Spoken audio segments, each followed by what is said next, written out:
perfectly timed. His Empire comes through to mug Mr. Allen. Roman Dragon has got there.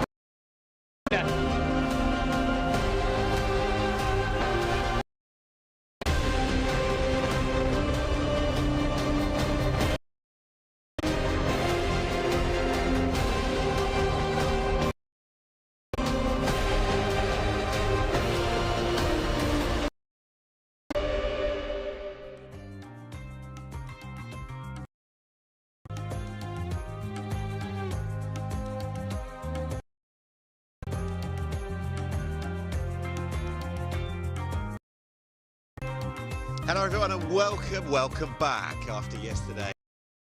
Conclude the international season here in the Kingdom of Bahrain.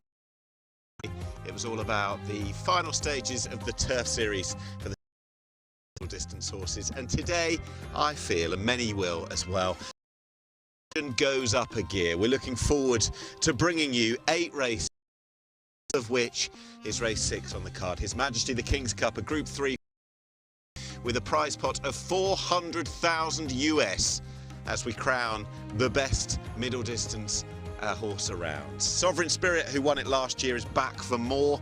He's up against the likes of Phantom Flight, whose trainer George Scott won this with Isle of Jura 2 years ago, beating a certain Sovereign Spirit. One of the most popular locals is Caliph, and he'll be stretching out his stamina. They are among the best horses to be running today, and they all face off at 4:30 UK, 6:30 in the Kingdom of Bahrain. It's not just that, because there's a glittering undercard featuring the likes of Byline and many others. So for the second day in a row, as we draw to a close the King's Cup Festival, it's a good afternoon in the Kingdom to big race caller Darren Owen.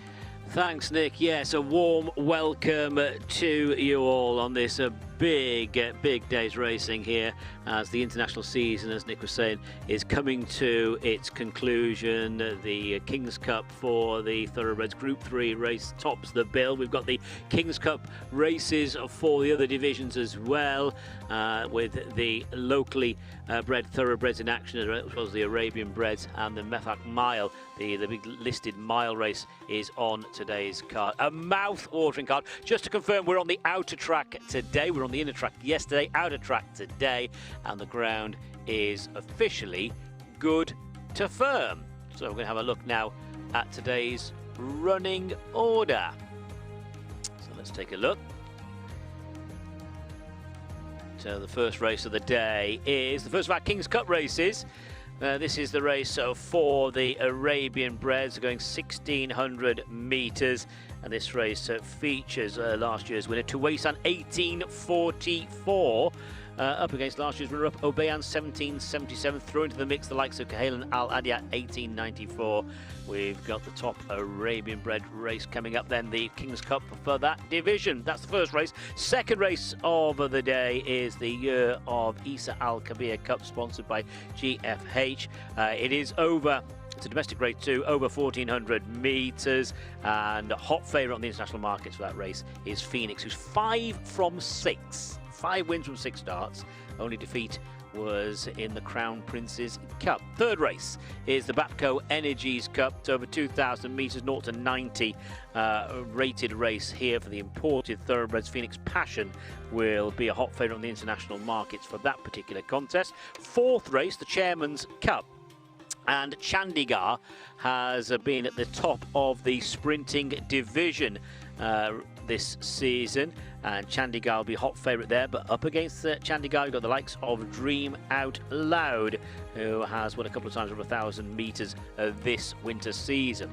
That's the fourth race. On to race number 5, and this is His Majesty the King's Cup for the locally bred thoroughbreds. It is over 1.5 miles, 2,400 metres. The journey. Barak, the brilliant Derby winner, is in here, up against the likes of the very exciting mare Realm, who is currently unbeaten.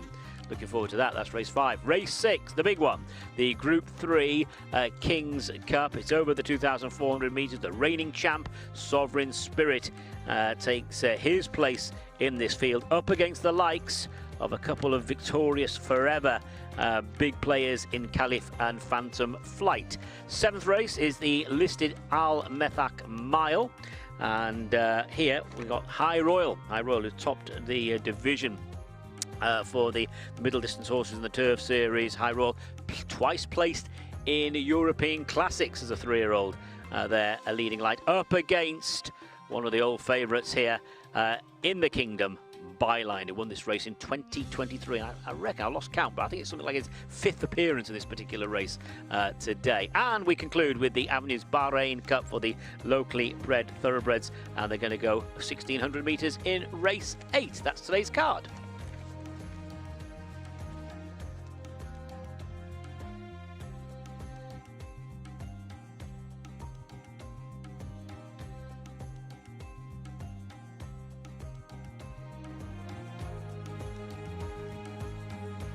Take a look at the scratchings, the non-runners. Race 5, number 2, Hadar. Race 7, number 8, Love is the Law.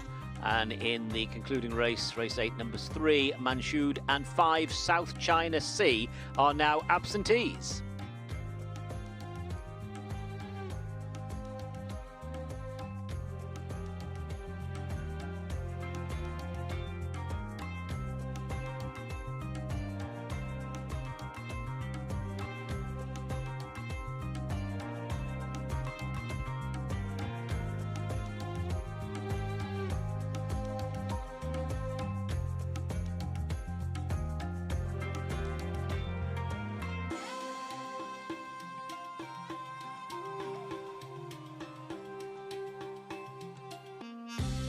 Another glorious day in the Kingdom, as we enjoyed it yesterday.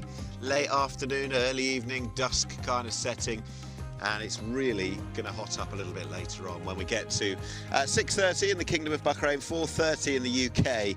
His Majesty the King's Cup, the third of the King's Cup races, after we've of course concluded the championship races for the domestic horses and prior the purebred Arabians. But the Group 3 race run with 9 going to post at 6:30. That's a special race. 400 US in the prize fund, 400,000 US. Group 3 status as of last year, and the defending champ is back for more. Sovereign Spirit, who bids to complete the famous double by winning the Crown Prince's Cup at the end of January, and 1 month later than planned, win the King's Cup as well, and in so doing winning it for the 2nd year in a row. He's rather the pride of Bahrain, as indeed are one or two of the other horses on show today, not least Byline, who the man alongside Darren Owen was talking about. What a place to stage not just racing but top quality sport, Darren, on a special afternoon. Here we go. Absolutely, yes. Wonderful, wonderful scene there of this fantastic venue, and the track looking in great condition. Good to firm ground then for this mouth-watering prospect, the King's Cup, our feature race. So looking at the field here, Nick, number 1 is Sovereign Spirit, the defending champion, who was given that positive rise, shall we say, by Paul Mulrennan in winning the Crown Prince's Cup. Abdullah Faisal takes the ride aboard Sovereign Spirit. 2 is Best Adventure and Stepan Mazur. 3, Bleak Hussein Maki. 4, one of the members of the Victorious Forever Brigade. This is Caliph. Remember, back in the day, this was the Group 1 winner in Germany.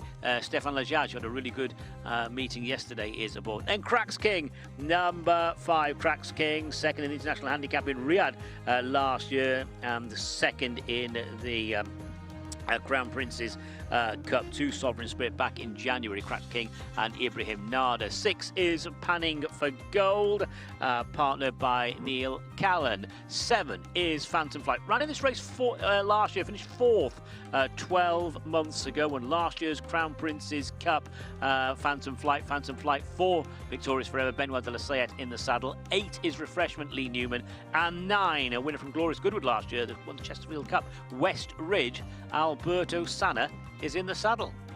What a special race. Absolutely. Really, really looking forward to this. My view, straight in with the likeliest winner, is that Jabba Ramadan, you mentioned Paul Mulrennan's excellent sort of it was a no-holds-barred kind of ride, the way that he actually delivered Sovereign Spirit to go and win the Crown Prince's Cup back at the end of January. I think it'll be less like that over 2400, but I think the outcome will be the same. Jabba Ramadan runs 3, 2 of which are going to ensure that the champ gets the right setup of race. The international markets are also telling in my mind. He is edging favouritism from Caliph, Phantom Flight, And Cracks King, his old rival, has drifted a bit, but I think he's the likeliest winner. His record over 2,400 in the Kingdom of Bahrain is almost unblemished, and I'm almost going to give him a buy for it, because I think the only horse to beat him over this distance was 2 years ago in this race, Isle of Jura, who we talked about and lauded yesterday. So I assume if Saudi hasn't taken that much out of him from last time, he is the one to beat, and I think he'll stay it that much better than Khalif. Khalif, you'll think, I don't know about you, but under Stefan Lajage, he'll be fresh and confident from yesterday. We'll want that horse with the killer turn of foot to be travelling as deep and as long into the race as he can before that stamina starts to ebb away. That's my one worry with him. Cracks King, I think, might find it too hot. And then Phantom Flight, well, he's the fascinating one for a trainer who's got that fine record with Isle of Jura. But I think I'm coming to option A, if you will, Sovereign Spirit. And right now, Darren, I don't want an option B. I go along with you. Oh, yeah, and it sounds boring, but yeah, I go along with you. Sovereign Spirit, that form with Isle of Jura 2 years ago. I mean, that was franked in no uncertain fashion at Royal Ascot, of course.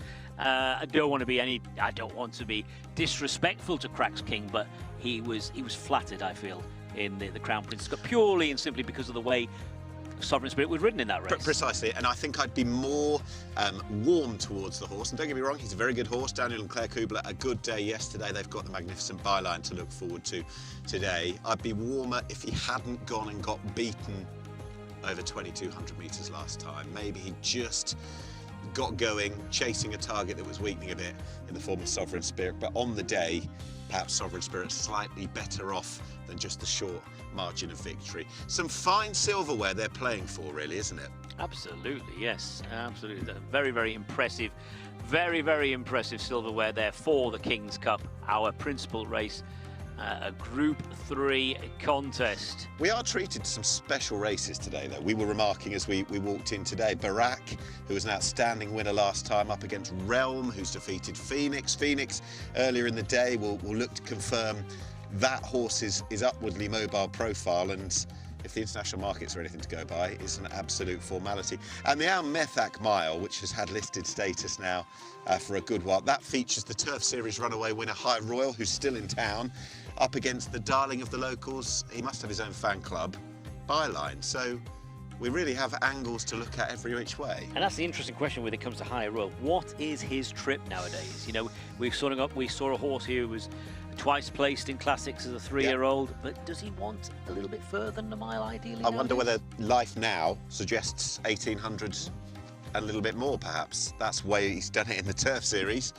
He is, of course, I think by weights and measures, there's no such thing as certainties based on the way that things are on paper, but on weights and measures, I think he just edges Byline by dint of that one having to give the penalty away. But that old boy who's closing in on 20 career wins, there's still life in him yet, isn't there? Absolutely, yeah. He is one of the most popular horses here in the Kingdom, and I was just trying to tot up how many times Byline has lined up in this race. I think this is his 5th appearance. He definitely ran in it back in 2022, and he's running it against a number of good horses as well. I think 5 sounds about right. Yeah. 2nd in 21, 23 winner. There you go. Yeah.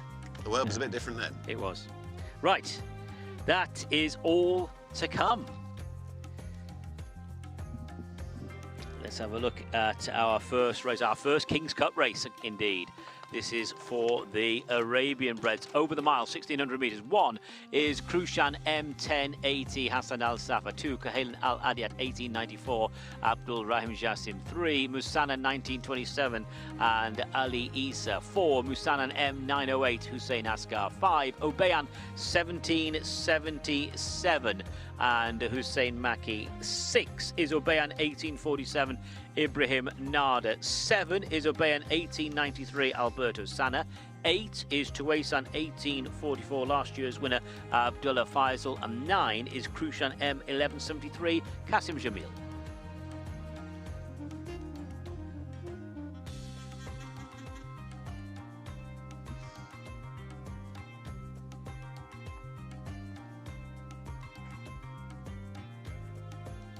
And here are the stars and some of the best purebred Arabians around for our first contest of the day.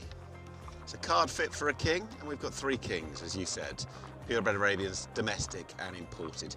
And these are the horses that contest His Majesty the King's Cup local grade 1 1600 metres, including those who've been it, seen it, done it as well. And just on the left of frame there, you'll see 3 of the trophies, one of which the winning recipients will take today.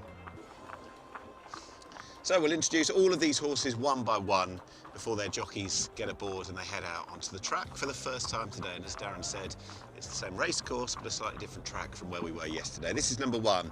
This is Krushan M1080. Hassan Al Safar is the jockey, 1 from 15 overall. And actually, yes, we're talking about a slightly belated staging of this meeting. Did win a sprint on what was this card, or this festival at least, last year. Winless since.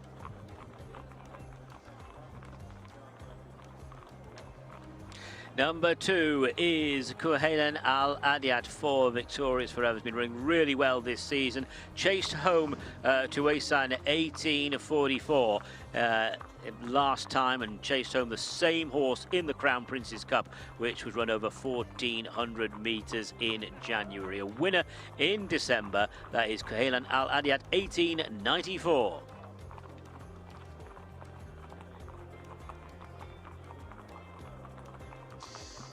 Back to another grey, and this one is horse number 3, and number 3 is Musanan 1927, who on all known form is going to struggle. Maiden after 13 starts, unlucky for some, and in the case of this one, definitely unlucky. Well beaten all starts, including last time behind yesterday's very impressive winner Rabdan 1946. Has it to do.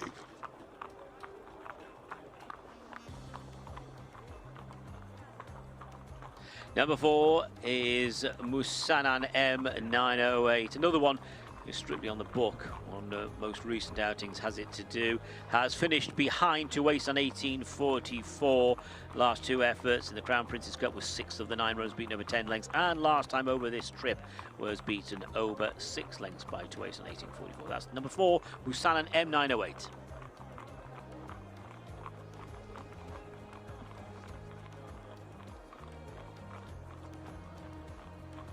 Tranquil scene. I said yesterday it didn't look too windy, and then I was proved completely otherwise by interviews on the track, so I'm never entirely sure with which angle to go at, and maybe the grandstand ever so slightly blocking the wind or whatever breeze there is out there, but it certainly looked a fairly still scene, or certainly a little calmer than where we were yesterday. That'll be the King's Cup for later on in the card. Right, this is Arabian 1777, who's got an outstanding consistency in this race. Runner-up last year, 4th 2 years ago, 3rd in this 3 years ago. And I thought, to his credit, he chased Tuwaisan 1844 really well up the straight last time. And that effort rather cost him a position in the finish when Kuhailan Al Adiat grabbed him on the line. But he still ran very well. Looks well. That's yeah. That's Arabian 1777. Here is another Arabian. This is number 6 on the card. Arabian 1847 was 5th of 9 behind. We keep on coming back to last year's hero. Was behind Tuwaisan 1844 last time over 1600 metres. Ran a sprint the time before that. Winner of 1. That's number 6, Arabian 1847.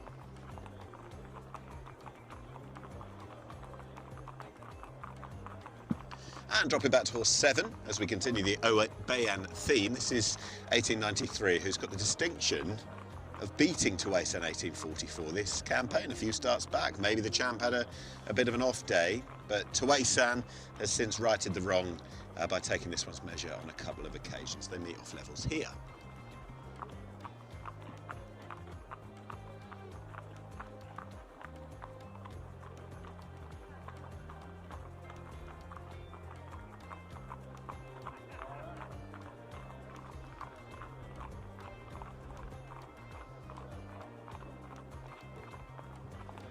So moving on to Tuwaisan 1844. This is number 8 on the card, and this is the target horse for, I believe, the whole field. This is the reigning champion, Tuwaisan 1844.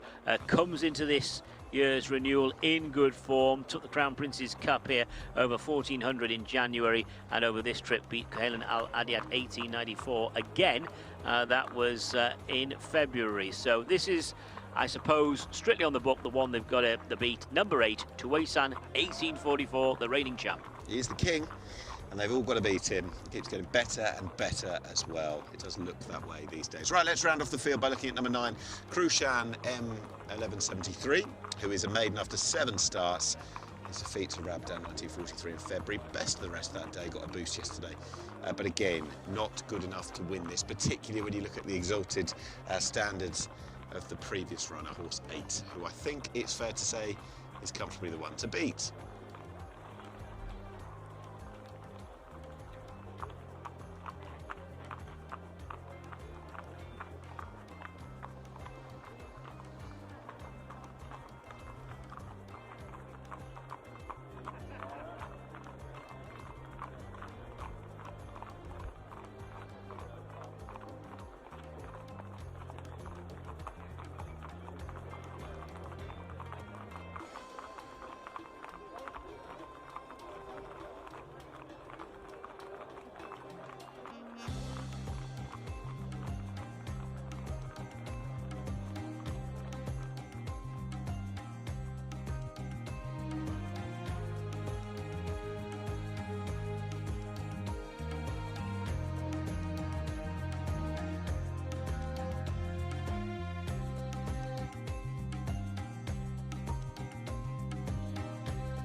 So, first race of King's Cup Day, as beautiful scene greets the runners down to the start. One or two of them taking a slightly keener hold. We've got the purebred Arabians to start the card, as is so often the case, and was yesterday, but we've gone up a gear as regards the quality of animal on show. For the local Grade 1, His Majesty the King's Cup, 1,600 metres is the distance.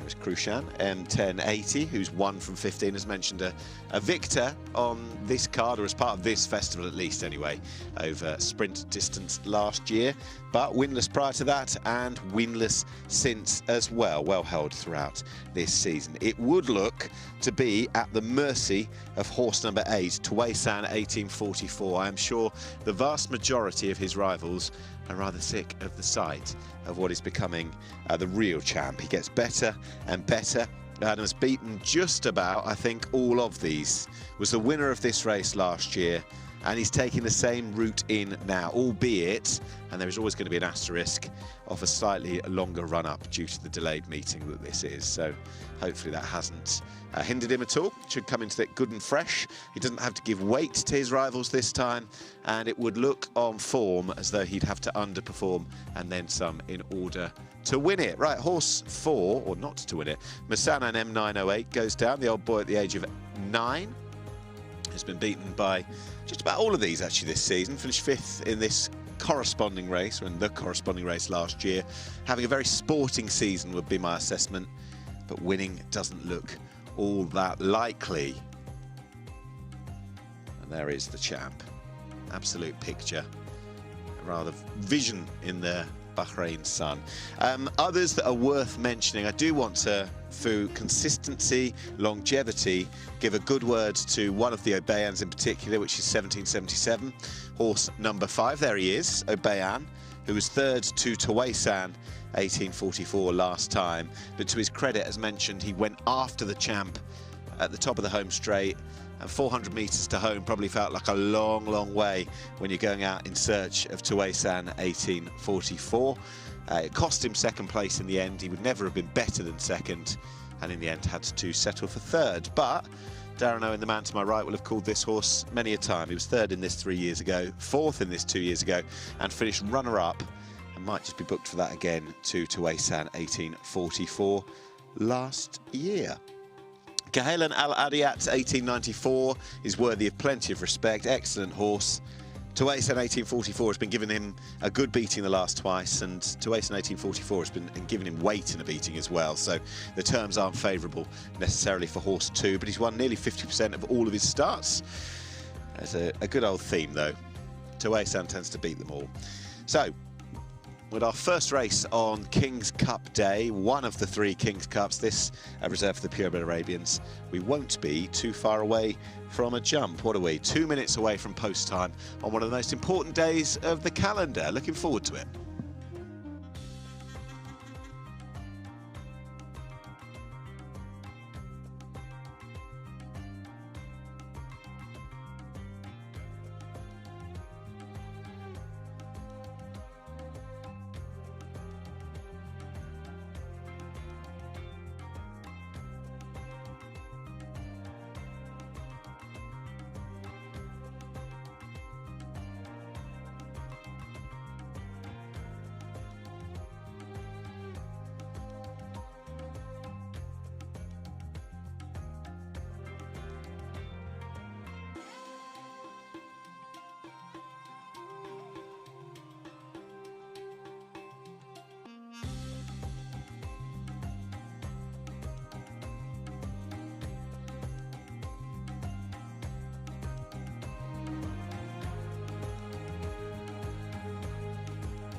So the runners going into the starting stalls, the first of our 8 races on a King's Cup Day here in Bahrain. We start with a domestic Grade 1 for the purebred Arabians. It's over 1,600 metres, the 1 mile journey. It is the King's Cup for the purebred Arabians. It features the 1-2 from last year, Tawaisan 1844. It took the measure of Arabian 1777. Arabian 1777 was the winner of the 24 Crown Prince's Cup. It's 2 starts so far this season. Probably needed the run first time out, and then was behind Tawaisan 1844 last time, but a lot closer compared to that first run. Tuason 1844, though, has been in magical form this season, winning the Crown Prince's Cup and including last time out. Tuason 1844, then the reigning champion. Runners going in, Obeyan 1777 about to load. As is the norm with this race, I'll be using race card numbers during the call. Now, number 1, Krushan M1080, has been backed out of the starting stalls there. Was in stall 9, was loaded. The jockey Hassan Al Safar not in the saddle at the moment. That is Krushan M1080, number 1, who is not in the field. The others are in the starting stalls. And they're off. And they have gone without number 1, Krushan M1080. Number 1, Krushan M1080 has been withdrawn. And away smartly is Kuhailan Al Adiyat, who boxes along and grabs the inside running rail. And number 3, Musanan, being driven along to go with Kuhailan Al Adiyat. Kuhailan Al Adiyat by 3 lengths to the driven number 3, Musanan, second place, 2 lengths to number 7, Obeyan in the blue jacket. 4, Musanan is back in behind in 4th place, being followed by number 6, Obeyan, who's on the outside with the yellow cap. Then comes the reigning champion, Tuason 1844, black cap to the outside, and then further back to number 9, Krushan, who is off the pace in company with Obeyan 1777, number 5. Heading now down the side of the course, and we've got a clear leader, a breakaway. Kuhailan Al Adiyat is clear by some 8 lengths at least, heading towards the final 600 metres, with Tuason 1844 now moving into 2nd place. Number 6, Obeyan, being pushed along in 3rd, followed by number 5, Obeyan in 4th as they corner. Musanan, number 4, M908, has got a bit of work to do, heading down towards the last 400. Kuhailan Al Adiyat still maintaining a very good lead, must be about 10 lengths clear. Obeyan 1777, number 5, is giving chase. Last year's runner-up, Tuason 1844, number 8, at the moment not making a great deal of impression. 200 metres left to go. The question is now, can Kuhailan Al Adiyat keep going? Kuhailan Al Adiyat, that lead is reduced to 6 lengths as number 5, Obeyan, closes. Hanging under pressure is number 8, Tuason, who's trying to get organised, will not get organised in time. Kuhailan Al Adiyat will take it. Kuhailan Al Adiyat the winner, 5, Obeyan 2nd place, with 8, Tuason in 3rd. It's close for 4th, with they're racing wide apart. Number 7, Obeyan, probably in 4th position. So it is number 2, Kuhailan Al Adiyat 1894, has taken out the latest renewal of the King's Cup. This horse has been very much the nearly horse to Tuason 1844 this season, but he's come good here, given a really enterprising ride by Abdul Rahim Jassim. Number 2, Kuhailan Al Adiyat the winner. So it's 2, 5, 8, and I reckon it'll be 7. They were racing wide apart for the 4th position. So number 2, Kuhailan Al Adiyat 1894, the winner. 2nd place, number 5, Obeyan 1777, and 3rd, number 8, Tuason 1844. They were wide apart for 4, possibly just number 7, Obeyan 1893 in that position. Yeah, and 7 has been confirmed as 4th. So the winner, and no doubting about this winner, given an enterprising ride, soon went clear in the hands of Abdul Rahim Jassim for Yusuf Tahan, victorious forever. It's number 2, Kuhailan Al Adiyat 1894, the first King's Cup champion of the day. What a super ride that was. I think that was his first, in these parts at least, first winning ride of 2026 as well. And what a way to mark that for Abdul Rahim Jassim, who's just won on Kuhailan Al Adiyat 1894, who's won for the 10th time in the career. Now, on form, it would have needed Tuason 1844 to go and underperform, which has probably happened, seems to have happened, but at the same time, credit this horse, credit connections, and credit that word from Darren Owen as well, the enterprise of this ride. Try something different, send him on 600 metres out, and maybe even that little bit further as well, and see if the others can reel him in. They weren't able to. It does look as though the champ has underperformed on the day, but at the same time, you'd rather laud the credit and the praise on a very good horse, very effective horse as well, who on the front end has been allowed all that wiggle room, and he's punished them for it. Congratulations indeed, once again, to connections of Obeyan 1777, who hasn't won, but for the 4th year in a row has run with real merit in this race. 3rd in this 3 years ago, 4th in this 2 years ago, runner-up last year, and a gallant runner-up 12 months on. They probably felt if we can go and beat Tuwais and 1844, we'll win the race. Well, they've beaten Tuwais and 1844, but unfortunately, there was one better on the day. A great ride, and that steals the show. Kahelen Al Adiyat, 1894. Super stuff with which to start the day, Darren. Absolutely, yeah. Superb ride from Abdulrahim Jassim aboard Kahelen Al Adiyat. He deserved that. He deserved that. The horse has been knocking on the door behind Tuwais on 1844. He himself, though, Kahelen Al Adiyat was a winner in December. And this is our first champion of the day. He's wearing the crown, the King's Cup crown goes to this 6-year-old for victorious forever. Kahelen Al Adiyat 1894 enters the winner's enclosure after our first big race of the meeting. He deserved that. Good ride.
And you can see with a few shakes of the arms just exactly what it meant to those present as part of the Victorious Forever team as they were greeting their winner Kahelen Al Adiyat 1894. He's been a big part of their team now for over 20 runs, but this cementing himself in the rather legendary status, I am sure, to go with plenty of other purebred Arabians who've won in these colours. It was an excellent ride, well executed by the man up top. And yes, one or two of those in behind perhaps not helping their riders by hanging slightly, but at the same time, they never looked like making any great inroads. And that was the key to victory here. Seize the initiative on the front end, make the others work, and if they're not good enough, it's all yours. And that's exactly what the rider's done on Kahelen Al Adiyat. Look at that margin, which was not for breaching. And the result is now official, so they have weighed in for our first race of the day, His Majesty the King's Cup for the purebred Arabians.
So the official result of race 1, his match of the King's Cup for the purebred Arabians. First, number 2, Cahalan Al Adiat, 1894. Second, number 5, Obeyan, 1777.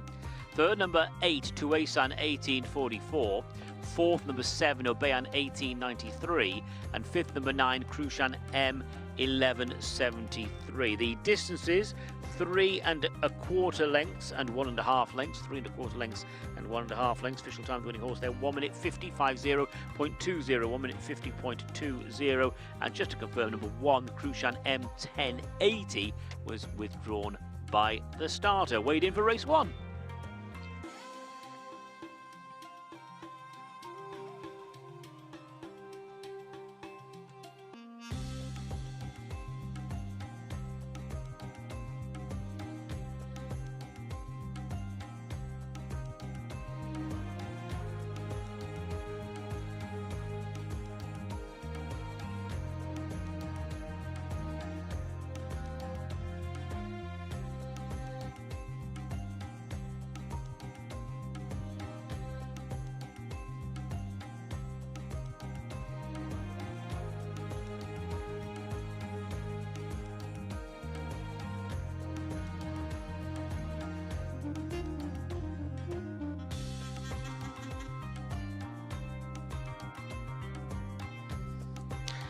So let's move on to race number 2, the year of Isa Al Kabir Cup, sponsored by GFH, and this is a race for the locally bred thoroughbreds. It is over 1400 metres, domestic grade 2 action.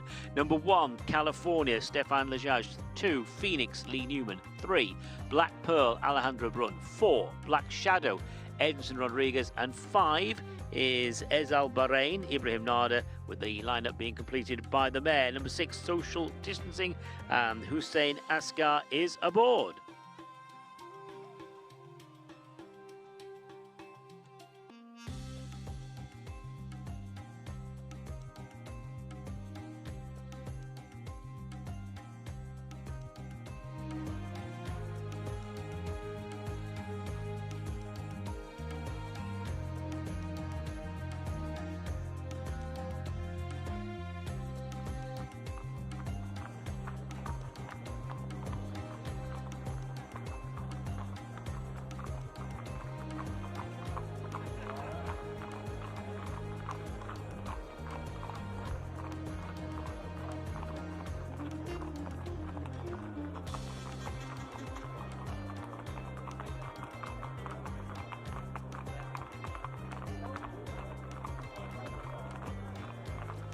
Right, horses coming into the parade ring for the first of the thoroughbred races today. Looking forward to this, as we are each and every contest. Rather a bit of deja vu with this one. Black Pearl, myself and Darren were talking the runners to post yesterday when Black Pearl was running. Ran all right as well 24 hours ago. A fair 4th to the Magnificent Luna in the sprint. Goes back up in trip. Plenty of history at this distance as well. So we'll see how this one goes. Black Pearl turning out again very quickly.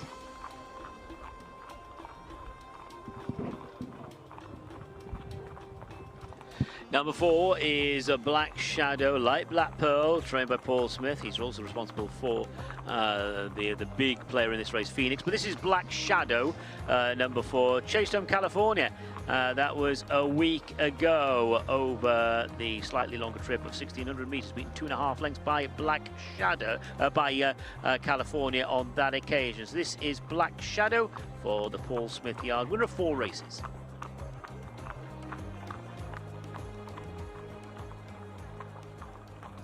We drop back. It's a small enough field, so we've got a good look at all of them. And this is the one that many will want to feast their eyes on. This is Phoenix, who is a very, very exciting domestic horse. 5 wins from 6 starts and is developing into a top-notcher. Now, that sole defeat came at the hands of Realm in the domestic Crown Prince's Cup in January. Realm we're going to see a little bit later on in a fascinating face-off with the Derby winner. And the interesting thing is this horse could have gone down the Derby route and we wouldn't know necessarily whether he would have beaten Barak.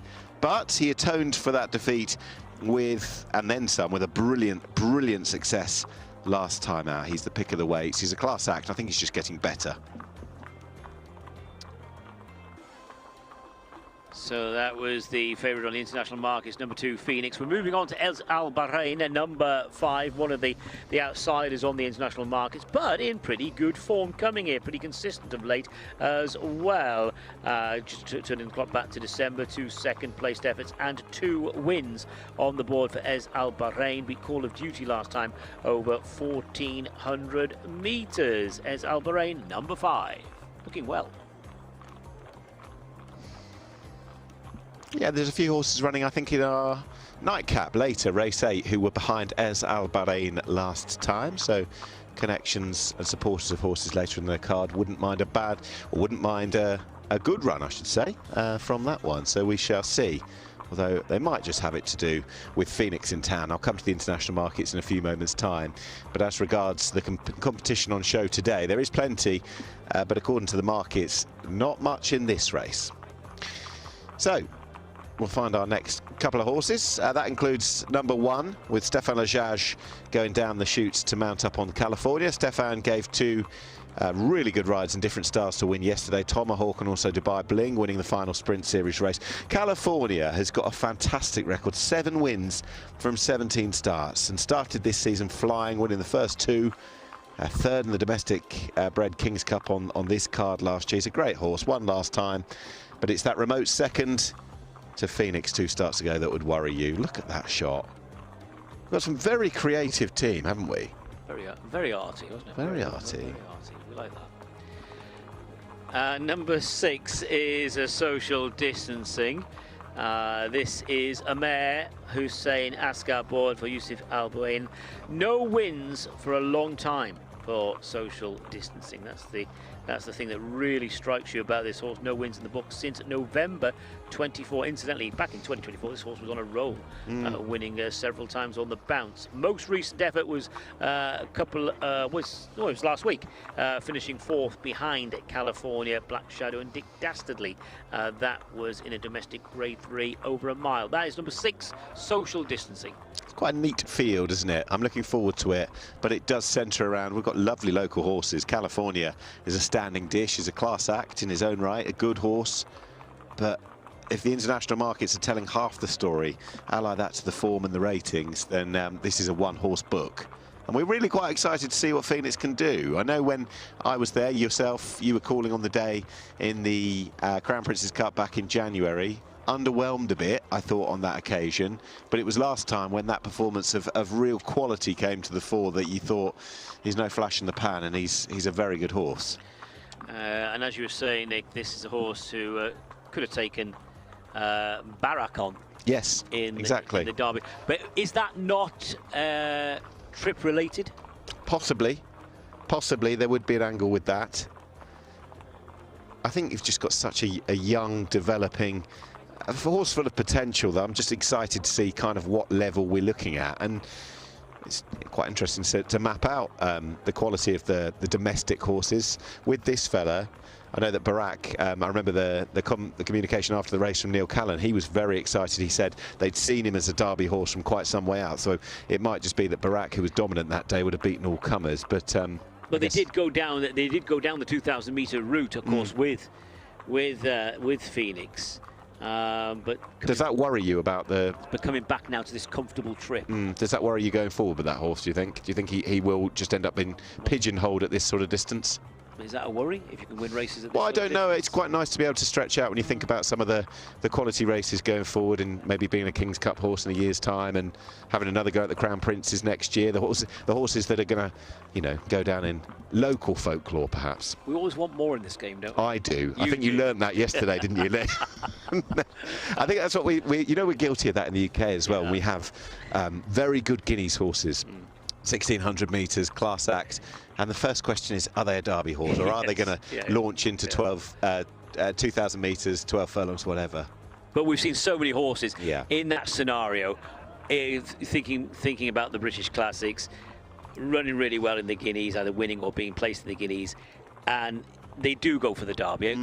They quite often go for the Derby because there is only one Derby. Yeah. Then you look at the pedigree, thought, this hasn't got a chance of staying the Derby trip in a horse box. Yeah, absolutely. But there is only one Derby. There is only one Derby. And here as well. Yeah, absolutely. Yeah. And we get to see the Derby winner later. And he's not even the highlight on the card, which is... Tells you something about the card. Does tell you something about the card. There wasn't one race, and I'm not just saying there wasn't one race where I didn't think there was real intrigue for some reason or other. I think probably by race 8, perhaps the highlights will have been and gone, don't get me wrong, but at the same time, there's lateral form throughout this afternoon that will present itself by the time we get to that last race. And I just wanted to see what this Phoenix could do, and maybe builds up a little bit more of a narrative by the time you get the Derby winner clash with the Crown Prince's Cup winner later as well. So that's the operative word here, narrative. Every race basically has got an exciting narrative about it. Yes, it does. It does. Nice close-up there of Black Shadow striding out to the start, one of the Paul Smith representatives. I know. I wondered whether, what are we now, 3 fixtures away from the end of the season? You've got the Bahrain Gold Cup in a couple of weeks' time, but we're into the final throes of this, and with a Black Pearl running yesterday and now running again, ran well yesterday, and I don't know whether it would have been option A to run twice in 24 hours, but we're probably running out of opportunities, so if they're fit and turned out all right, why not have a go? Absolutely. It's not a big field, is it? No. So, yep. So, runners well on their way to the start, and there is a close-up of the red-hot favourite on the international markets, that is Phoenix. And the international markets have got 2 horses head and shoulders above all the others, Phoenix and California. METHAQ got some nice form in the book, stepping up. METHAQ stepping up in class here. METHAQ, Ibrahim Nada, who starts the day on 38 winners for the season, flying high in the Jockeys Championship. I suppose the one thing, I'm going to go back to this rather banging the same drum. Phoenix did already meet Barak earlier in the season and beat him, yes, over shorter, and Barak was oh so strong at the end of the Derby.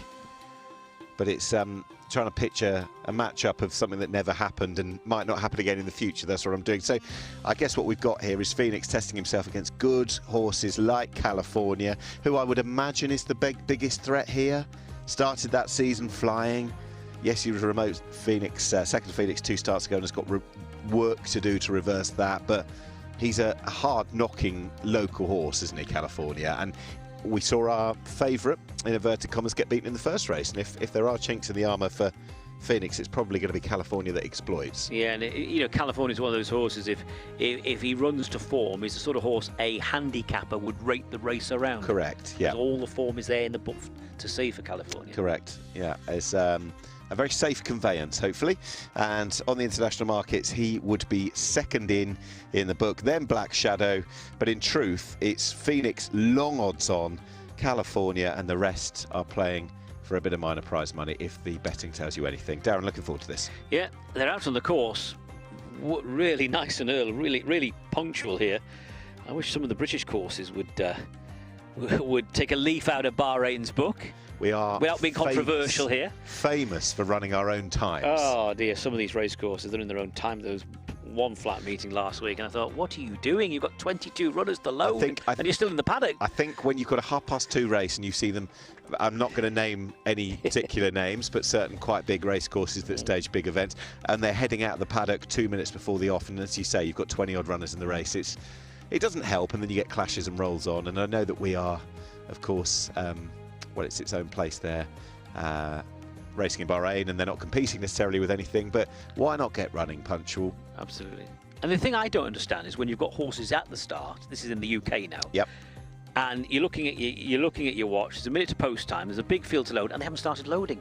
Why not? Correct. And another thing with it all is we saw yesterday, maybe 1 or 2 were in the stores slightly earlier and longer than they would have wanted to be, but as a whole they behaved well. Another thing as well, and I know I'm not going to knock all British racecourses whatsoever, because I think if you could redesign a load of them, you design them in a different way. And I know a lot of people have banged this drum, but having the parade ring in front of the grandstand so that you see the horses there and then you see them go out onto the track, you don't miss a beat of their narrative, to use that word again, from coming into the parade ring, out onto the track, going into the starting gates, off you go. The Bahrain way is the right way. That's how you should have it. You shouldn't have it out the back so that you've got a huge part of the topography of the race day missed. I like this. I think it works Customer friendly. Customer friendly. Well, they are at the start, and we are well ahead of post time here. A good 2.5 minutes, I'd say, at least, to post time. Well, if the international markets are telling anything of a story, there's a bit of negativity about Phoenix, who was as short as 1-6 in a place but 5 minutes ago. And that is no longer the case, is hanging on to 1-4. If it's anything based on looks, what we've seen, I don't think anyone would be put off by having a look at Phoenix. Looks in impeccable shape. Certainly couldn't knock him, what we're seeing. No.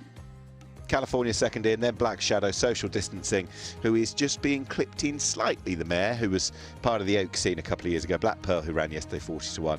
Al-Bahrain is the outsider. So it would still be a real shock, even though he's not quite as short as he was, and maybe the market just slightly rectifying its position if Phoenix under Lee Newman were not to win. And I'm sure Paul Smith would have been quite excited about this horse, given that this is his first season in his own right, and he had that horse from last year, or the team did, unbeaten in 3 starts, one to look forward to this campaign. I don't think he's let anybody down.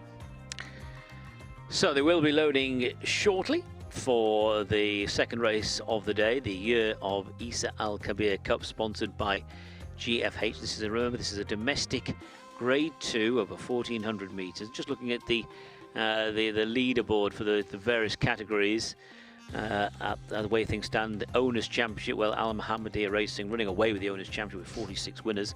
Victorious Forever 21, Alafu 16. Trainers very close in the Trainers Championship. Very exciting stuff. Trainers Championship at the moment. Fauzi Nas is on 27, Ali Abdul Majid on 25, Jabba Ramadan 23, and then you go down to Abdullah Kuwaiti, Paul Smith 16 apiece. So very, very exciting stuff for the Trainers' Championship. Ibrahim Nada running away with the Jockeys' Championship 38. Benoit Lassette's had a really good season, 15. Abdullah Faisal 12. And Neil Callan just getting a few wins on the board. He was nearly on the podium positions yesterday, and he's got big chances still to come today, the raiding jockey. So they're the latest in the respective championships. I'm just having a look to see. Officially looking at the Bahrain Turf Club website, top-rated horse at the moment is Phantom Flight. Yeah. And of course we'll be seeing Phantom Flight in the big one a little later on. Right, runners going into the stalls. Race number 2 coming up. Domestic Grade 2 over 1,400 metres. And they are ready to go. California was the last one to load. And they're off. So they embark on their 1,400-metre journey. Away smartly was Ez Al Bahrain, ridden to the outside. Black Pearl to step forward. Is Black Pearl going on there from a wide draw? Being followed by Black Shadow. Rail Runner Brown Sleeves California. Between horses is Phoenix. Ez Al Bahrain in the mainly red jacket is following. Then the mare Social Distancing. They're keeping close company as they go down the back, and it is Black Pearl who makes the running. Leads by 3 parts of a length to Black Shadow on the outside of California. Phoenix is a stalker, being chased by Social Distancing and Ez Al Bahrain. Cover the field by no more than 3 lengths down the side of the track, heading towards the last 600 metres. Stefan Lejar, he doesn't need a second invitation to go up the inside with California, and they are struggling to get around the turn there. They've all gone very wide off the final bend, heading down towards the last 400. Widest of all to the right is Black Shadow, and look at Phoenix strolling into the action as if the race has just started. Heading now inside the final 400. California's been eased right away. Well beaten today. Heading down towards the last 200. Lee Newman has got Phoenix in front, and the stable companions are all chasing hard. Black Shadow and Black Pearl. The mare Social Distancing is now beginning to run on, but it's all over. It's time for the referee to stop the contest, and Phoenix is going on to win. Phoenix the winner. Black Shadow probably just second, from Black Pearl in third, and Social Distancing in fourth. It looks like an M&D Racing Paul Smith benefit with a 1, 2, 3 there, but no doubt about the winner. That was Phoenix, who now makes it 6 wins from 7 starts and does it in style in the hands of Lee Newman. 2 Phoenix is the winner then. Black Shadow second, Black Pearl third, Social Distancing back in 4th place, Ez Al Bahrain 5th, and I have to use the word disappointing to describe the run of California. Winners of class act, isn't he? Phoenix first, the rest nowhere. Absolutely dominant, and not for the first time in this very, very progressive career. I'm interested to see exactly what happened on that bend. Stefan Lajage, who'd taken that inside bend, albeit on the different track yesterday, on Tomahawk, seemed to be very happy in that position. I don't know whether California, I don't know whether something slipped. I didn't actually see anything, but he didn't look happy. something was amiss. There he is. He looks absolutely fine, and the jockey hasn't dismounted.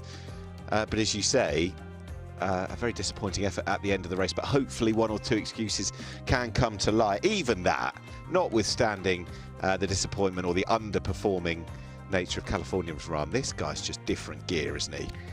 He really is. Absolutely, yeah.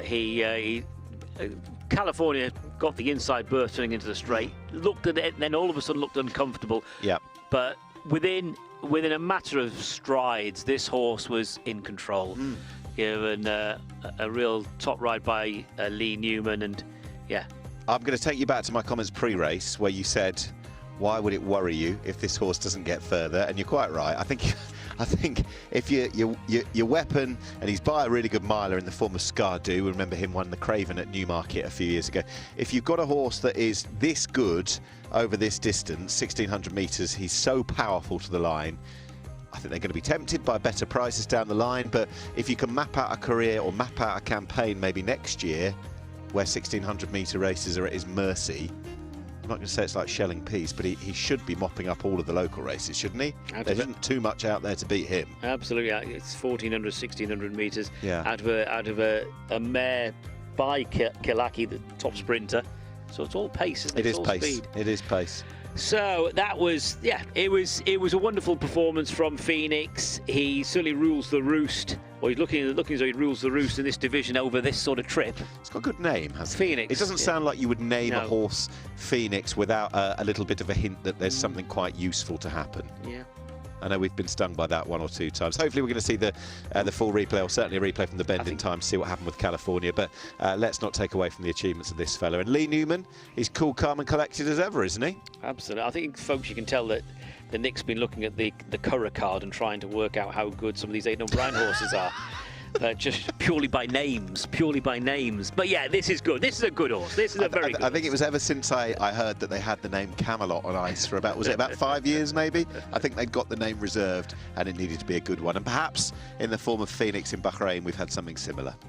Excellent performance. So 6 wins on the board from this fella at the distances of 1400 and 1600 metres. For M&E Racing, Paul Smith and Lee Newman. So provisional numbers then: first number 2 Phoenix, second number 4 Black Shadow, third number 3 that was Black Pearl, fourth number 6 Social Distancing, and fifth number 5 Es Al Bahrain. And let's pay tribute to M&E Racing and Paul Smith, because they have mopped this race up. They've mopped it up first, second and third. But in truth, when you sit there with the form book, there's one horse first and the rest just vying for places. One horse just head and shoulders above the opposition. Darren, you used that word narrative, and I think that was the best use of it earlier when you said that there aren't races on the card today that sort of don't intrigue us from a narrative perspective. This was the first of those to go in.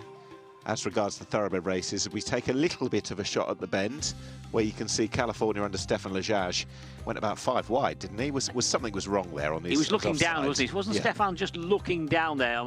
He ended up looking at both sides. Yeah. There was something he wasn't happy with. Be interested to see if anything comes to light. Here's and you'd rather see. Listen, not to sort of knock him or knock the achievements of anything else in the race, but when you've got a good horse like that, not a great horse like this one, but you've got a good horse, you want to see something come to light, something tangible, an excuse where you can go throw the run. Yeah, hopefully there'll be another day for that fella. This is in splendid isolation. There's a close-up. Lee Newman aboard Phoenix. Lee riding his 11th winner of the season there. If you like Phoenix, you've got Phoenix Passion, who's going to be a short-priced favourite for the next. Then you've got the Chairman's Cup, which features the outstanding honorary winner, of the Turf Sprint Series in the form of Chandigarh, who would have been home and host, where he given another opportunity to be in the race. Barak up against Realm thereafter. Then you go into Sovereign Spirit and his defence of the King's Cup. They are METHAQ Mile with the showdown between High Royal and Byline before we get to the end of a pulsating afternoon at 5:30 UK, 7:30 in Bahrain. There is nothing we don't want to look forward to. There really is interest every which way you look at it. Look at the way this horse just quickens up. The others are doing... Well, the others are really having to work, and he just seems to be going that little stride quicker at every single point, doesn't he? He's certainly got pace, he's certainly got gears.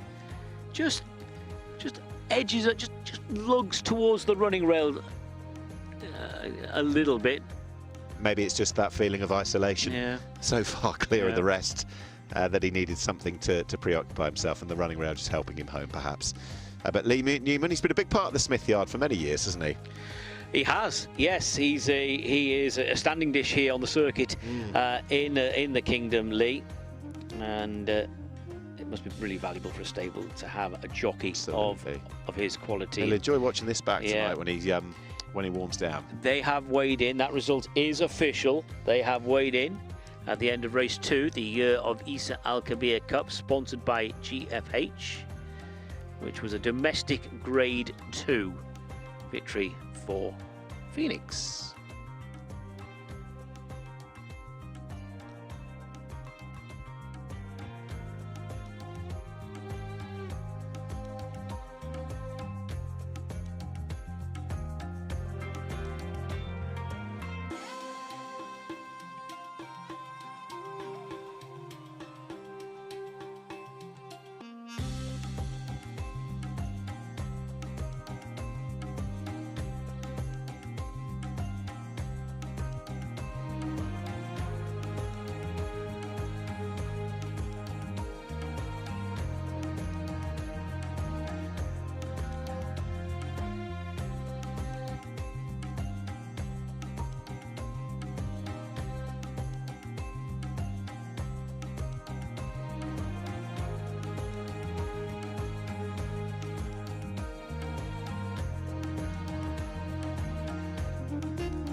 Yes, let's take a look at the official outcome of race 2. This is the year of Isa Al Kabir Cup, sponsored by GFH. First, number 2, Phoenix. As Lee said, Lee, I don't know where Lee came from. As Nick said, from the Flames, Phoenix, the winner. Second was number 4, Black Shadow. Third, number 3, Black Pearl. Fourth, number 6, Social Distancing. And fifth, number 5, METHAQ. The distances, wait for this, 6 3/4 lengths and a neck. 6 3/4 lengths and a neck. 1 minute 22.90. 1 minute 22.90. The winning time. That result is official. They've weighed in for race 2. That was special.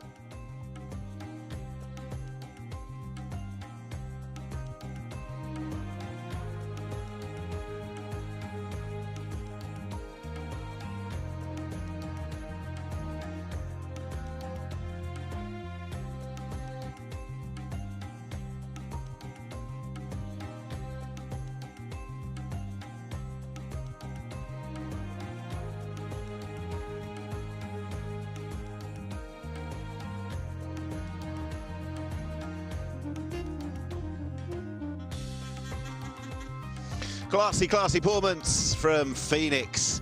Well done, that winning trainer, alongside his father, of course. And this race, the GFH Cup, presented by Hisham Al-Reyes, the Chief Executive Officer, and presenting to the trainer, Paul Smith, alongside his very proud dad. Well done to M&D Racing, and well done to the dream that is Phoenix. You can look forward to next season.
So let's move on to our third race, the Bapco Energies Cup. And this is the lineup. A race over 2,000 metres for horses rated 0 to 90. Imported thoroughbreds. Number 1, the parent, BINAA. 2 is Gordon Gray, Lee Newman. 3, Marwood, Hussein Asghar. 4, Phoenix Passion. We're going for a Phoenix double here. Neil Callan aboard. Number 5, Gimme Shelter, Alberto Sanna. 6 is Double Jump and Hassan Al Safa. And 7, Antelope, Hussein Maki. 7 runners, just to confirm, to go to post, 1.25 miles, 2,000 metres for the Bapco Energies Cup. Horses rated 0 to 90. These are imported thoroughbreds.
So horses in the parade ring for the second of the thoroughbred races, and it's the third race overall. This is a horse who's very well established in this part of the world. This is the parent, Benoit de la Sayette, who gave Ecosystem a fabulous ride to win yesterday. Daniel and Claire Kubler, massive afternoon for them.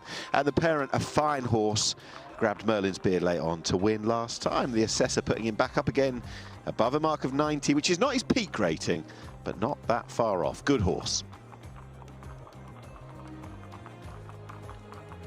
This is number 2. Now, how about this horse for a varied career? This is the Gray, Gordon Gray, who's had just one start in the Kingdom, was down the field behind the excellent Caliph in February. But turn the clock back. This horse proved to be a bit of an Epsom specialist, and you do need to be a bit of a specialist to handle the up and down gradients there and the camber. Won twice at Epsom, at Newbury, but listen to this. Before that, he'd won a hurdle race at Worcester. So a bit of an all-rounder there. Number 2, son of Australia, Gordon Gray. Fabulous. It all screams go to Bahrain, doesn't it? But the nice thing is when you've got connections like George Baker buying a horse at the Horse and Training Sale at the end of the year with an established level of form, you know exactly where they're going. Straight to the Kingdom for Gordon Gray. Second run out here now, so we'll see. Stays well. Right, this is 3. This is Marwood, who's a dual winner from 11 starts. Hussein Asghar takes the ride. Both wins actually in the UK, much like Gordon Gray. Ran down the field last week, drops back down again in distance, and I wouldn't necessarily think this horse screams winning just yet. I think it's fair to say Al Mohammedia Racing have a more significant player with our next horse in the sequence.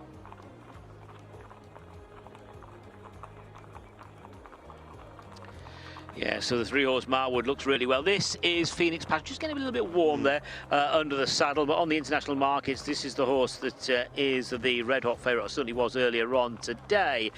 Finished down the field last time behind Refreshment. That was over the 1,800-metre journey, but was in the top spot in the winner's circle here over the 2200. That was in November, and this time last year was winning over this trip. That is Phoenix Passion.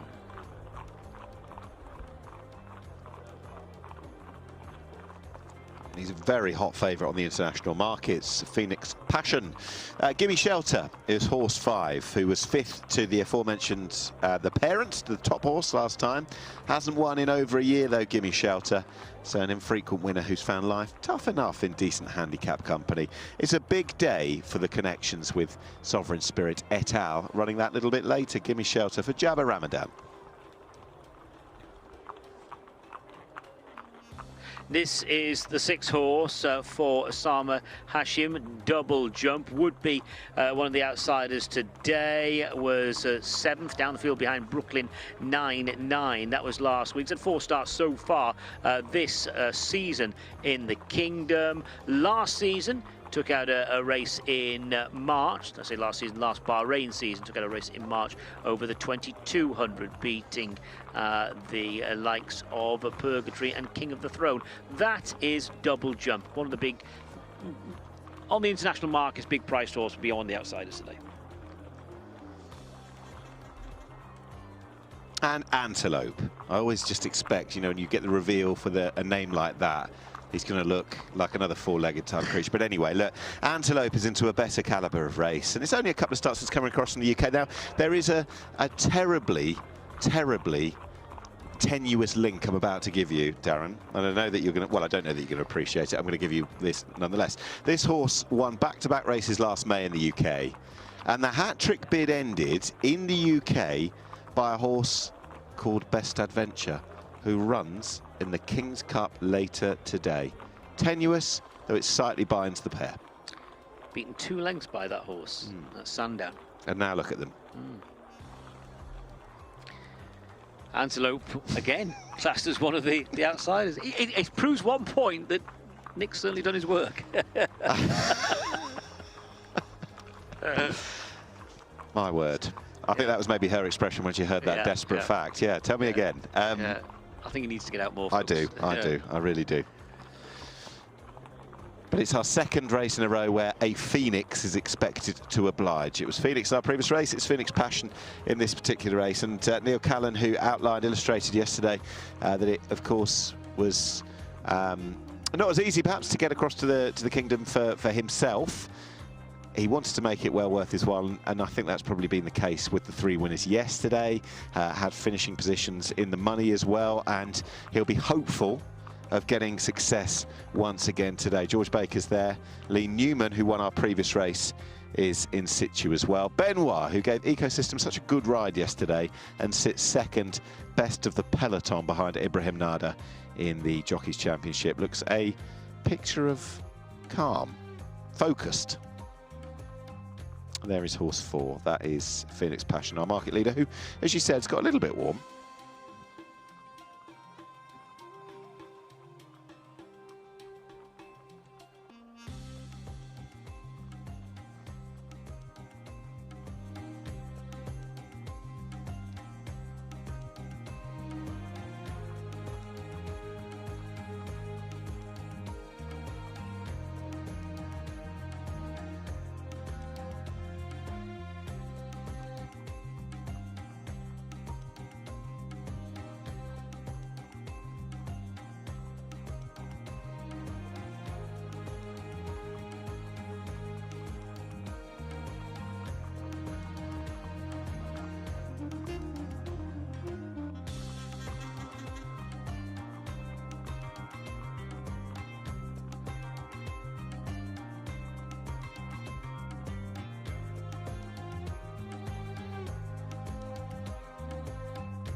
let me know when you want me to come in.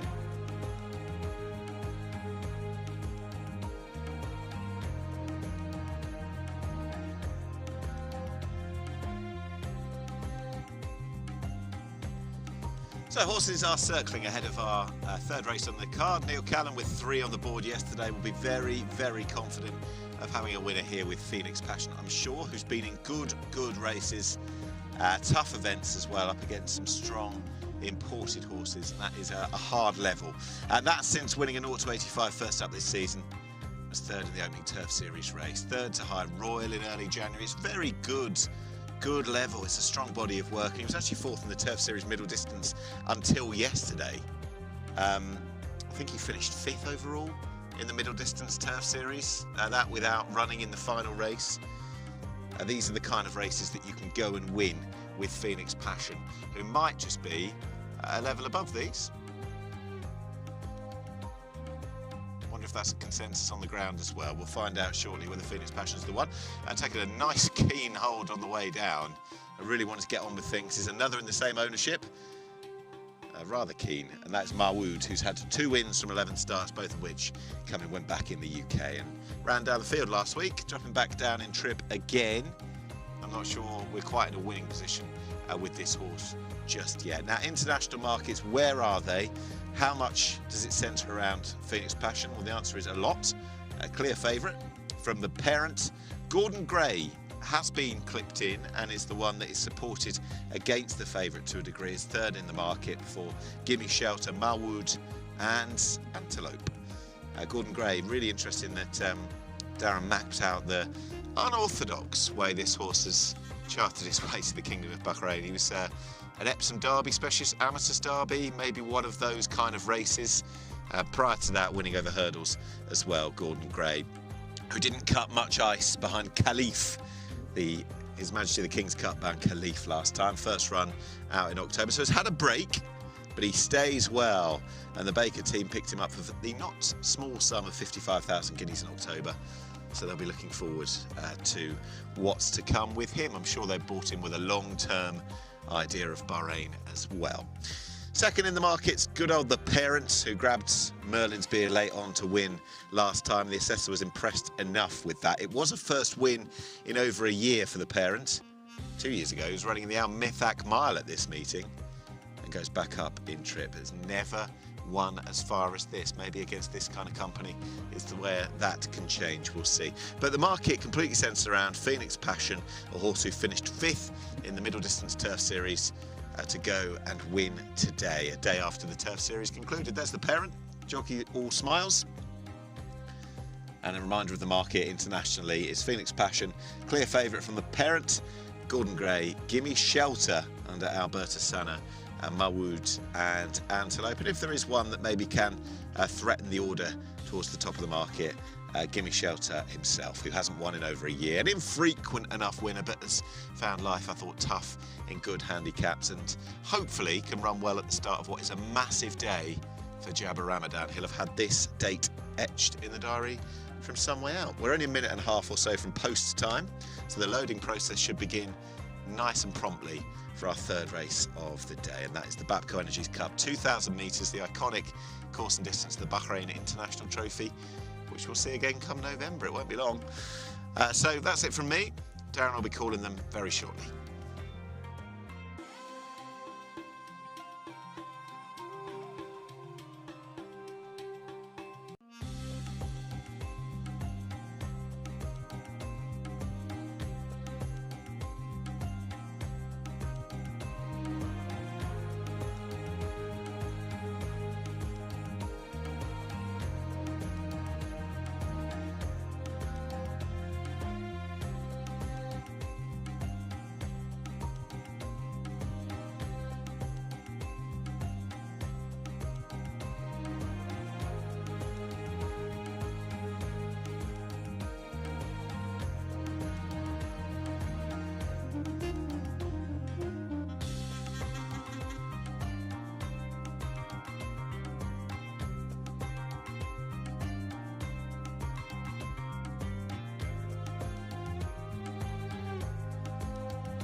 Runners then are down and start for the Bapco Energies Cup, our third race of the day. And blindfolded for stalls entry. Last week's winner, the parent, Benoit de la Sayette for Daniel and Claire Kubler. Runners going in nice and quickly. There's Gordon Gray, winner around the famous downs at Epsom more than once last year. Gordon Gray, including the Amateurs Derby, as Nick was saying. They're all in. They are ready, and they're off. And a bit of an awkward start for Gordon Gray. Bustled along early is Marwood, and away smartly, Yellow Cap of a double jump, who angles over to the running rail. Gordon Gray is along the outside of Phoenix Passion. They're the leading few. The parent dark blue jacket is tracking the leaders. They're on top of the first turn now. Antelope held up. Right around the field is Marwood. The back marker early is Give Me Shelter, and they now move into the back straight, and it is Gordon Gray in front.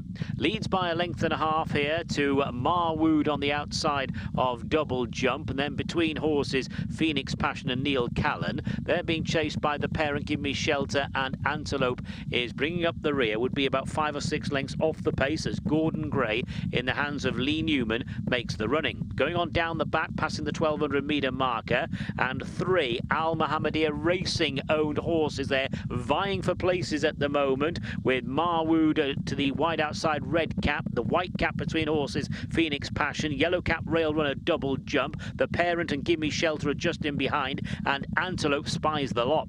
Inside the last 800, coming down the side of the course, and it is Gordon Gray still in pole position, with Lee Newman looking for a double. He's aboard Gordon Gray. On the wide outside, Marwood, and still travelling okay, Phoenix Passion just off the leaders as they corner. Coming on down the home run, double jump called on for an effort, then the parent Give Me Shelter and Antelope. 400 left to go, and Gordon Gray is trying to crank things up now. Can't get away from them though. It's Phoenix Passion throwing down a big challenge. The parent is giving chase with a length and a half to find, but is finding ground, heading now towards the last 200 metres, and it's Phoenix Passion taking over narrowly to Gordon Gray. Back in third is the parent Give Me Shelter to the outside of Marwood. It's Neil Callan and Phoenix Passion edging over to the running rail. The parent is still trying hard to pass, is on the rail, but it's all over. Phoenix Passion beats the parent with Gordon Gray in third.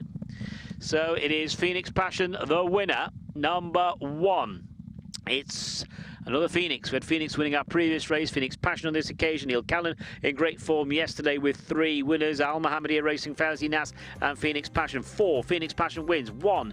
That was the parent back in second. Gordon Gray third. In 4th place was Marwood. And in 5th was number 5, Give Me Shelter. Here are the closing stages. As with the previous race when Phoenix won, Phoenix Passion has just edged over to the running rail.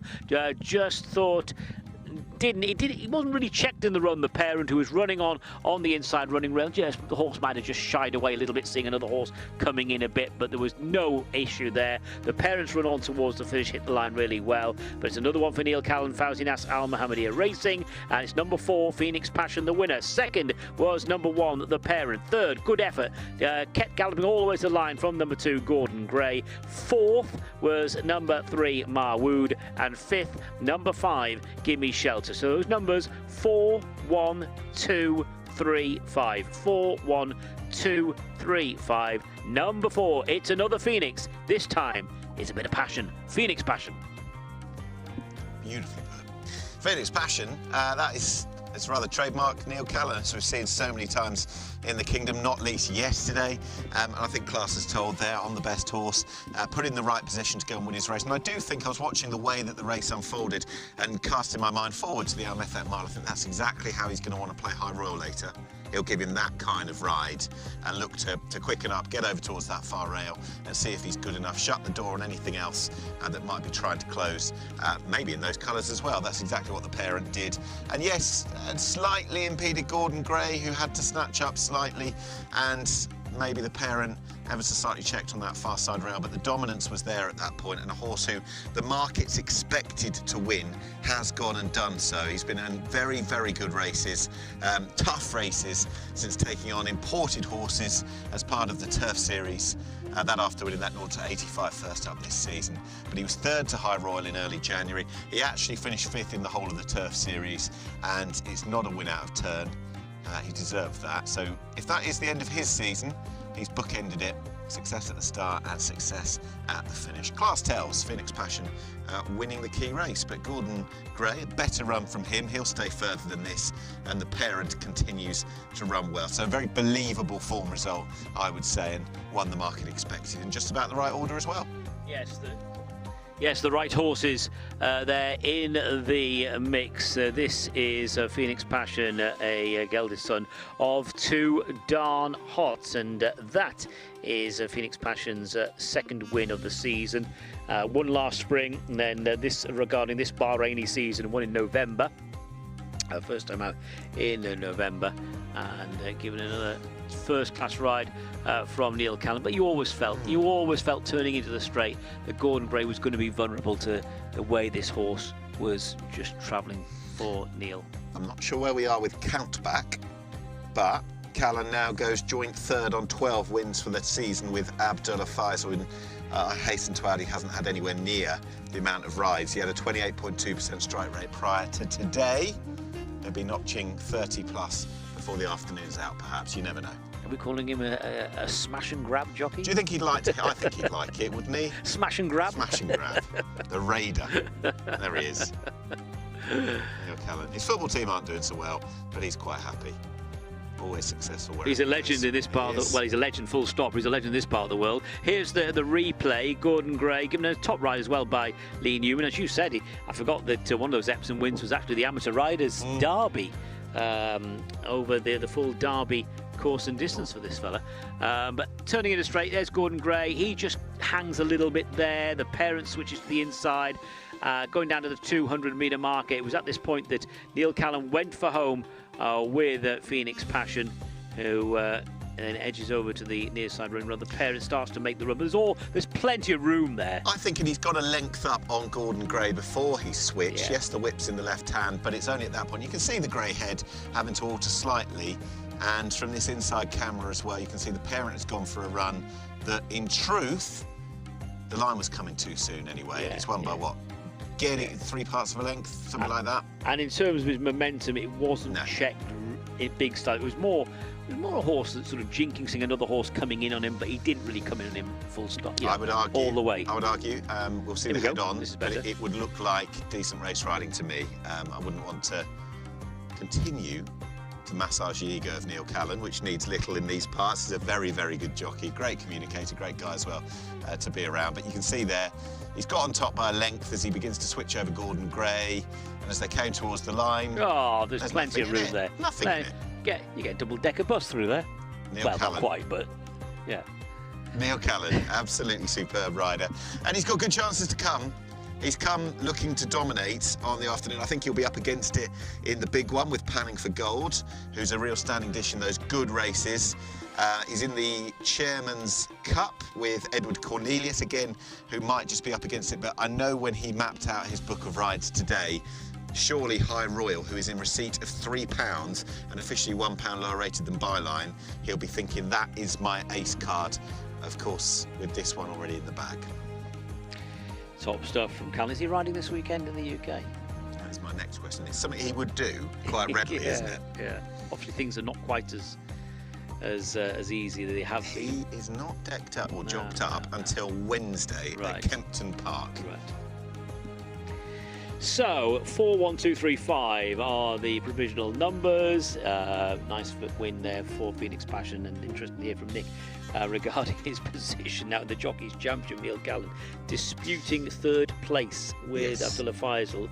Only Ibrahim Nada and Benoit Deslette in front. I would say they have weighed in, by the way. I think Benoit's safe, assuming it's just the last step for Neil Callan, but he won't be troubling Ibrahim Nada this season anyway. So that was the story of the Bapco Energies Cup. We'll have the full results and presentation shortly to race number 3.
So let's take in the result of the Bapco Energies Cup.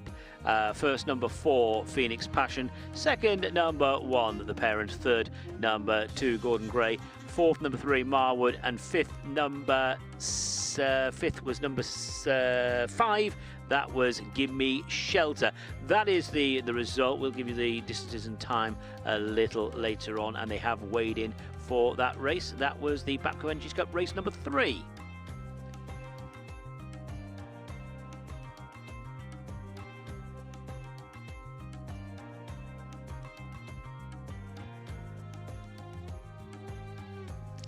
Excellent performance from Phoenix Passion to go and win, and rightly, it's time to present the trophy to the delighted winning connections. This for the Bapco Energies Cup, presented by His Excellency Dr. Mohammed bin BINAA, Minister of Oil and Environment, Special Envoy for Climate Affairs, and doing so to His Highness Sheikh Sultan Al-Din bin Mohammed Al Khalifa. Well done on an excellent season to Team Phoenix Passion.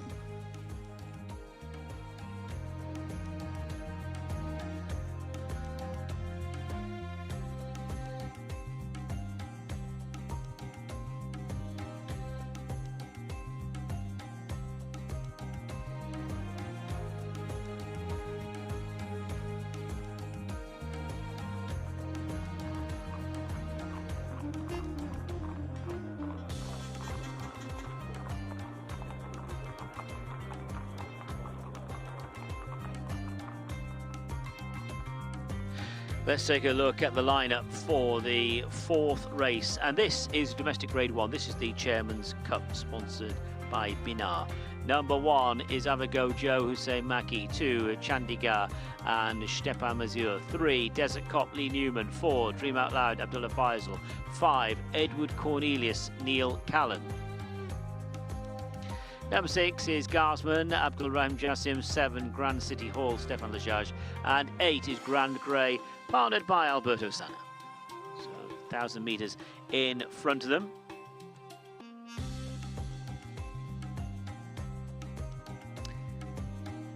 See the runners in the parade ring shortly for this feature, then for the imported thoroughbreds, a domestic grade 1.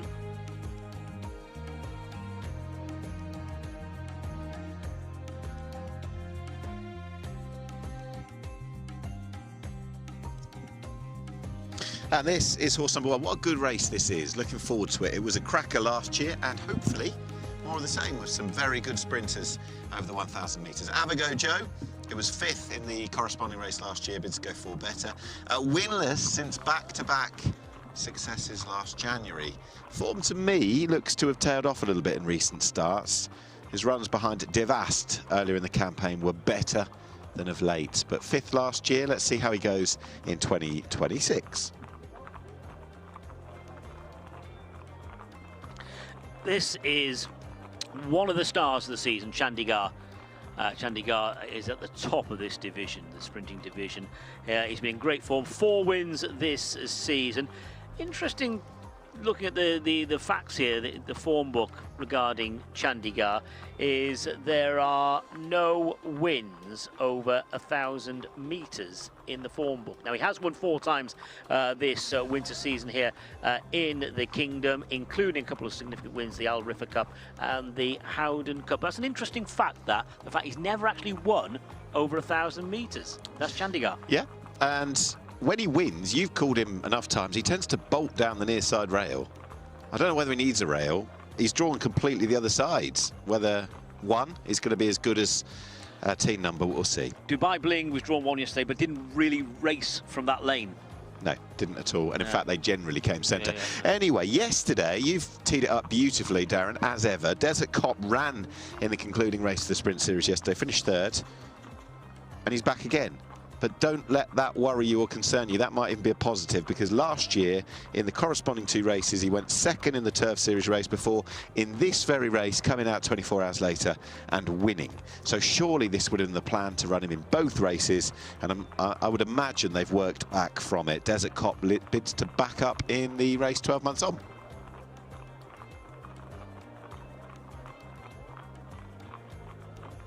This is number 4, another big player looking at the international markets, Dream Out Loud. Abdullah Faisal incidentally putting up a kilogram overweight. Her horse has won a couple of times over 1,000 metres this winter season in the Kingdom.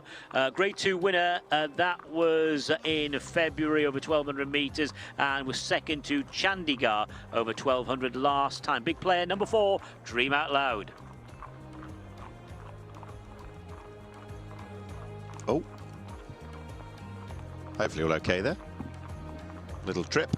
Right, number 5, as we work our way through the field for this very competitive sprint. Good sprint. Edward Cornelius, Neil Callan for these connections looks to win again. Seems to have been around forever, this horse. He won first up this season. Form the rest of the campaign leaves him a little bit short. Finished 6th in this last year. I said 12 months ago. It was, of course, 13 months ago. And hopefully Edward Cornelius can run well in it once again. A little warm under the saddle.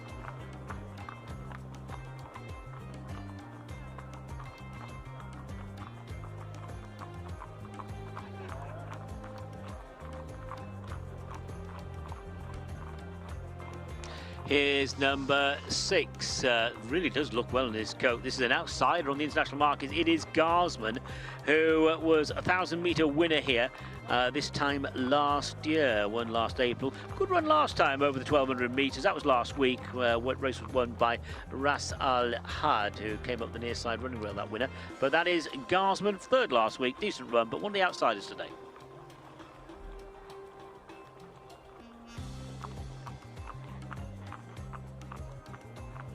And on to 7, the rider is up. That is Grand City Hall, who was down the field yesterday in the Turf Series as well. Another who's coming out. Incidentally, the horse who won that race was ridden by the man up top, Dubai Baling, with Stefan Lejajon, who's now on Grand City Hall. And a horse who's winless since September 2024. And in fact, that win came when trained over in Ireland. Has never won here, but did place in a Turf Series event last season.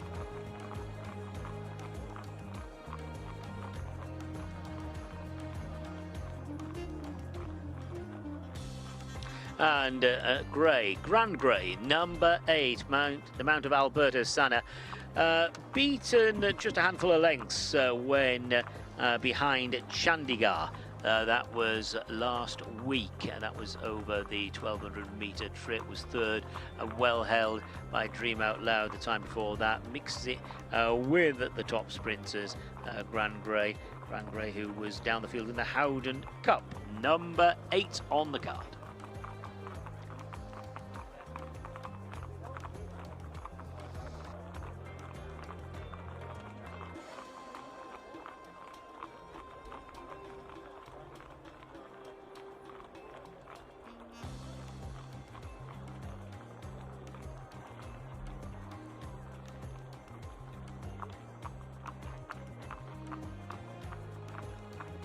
So there's the scene in the paddock, close up there of Lee Newman, who's already among the winners. He's got this big ride on Desert Cop, and as Nick was saying, Desert Cop ran a really good solid race yesterday in Bahrain, finishing 3rd in the AVENUES-BAHRAIN Cup behind Dubai Bling and Redemption Time. He's the defending champion, won this race 12 months ago. Desert Cop there in the green jacket, following Chandigarh out onto the course. Looking at Abdullah Faisal there, he rides Dream Out Loud. Looking at the international markets, this is the 2nd favourite on the international markets, Dream Out Loud. Jabba Ramadan, the trainer, 3rd currently in the Trainers' Championship on 23 winners. And Abdullah Faisal disputing 3rd place in the Jockeys' Championship on 12 winners. There's Neil Callan getting the leg up on this occasion. Neil's riding one of the long shots, Edward Cornelius. Went over this trip back in the early part of the season in November. That's Edward Cornelius.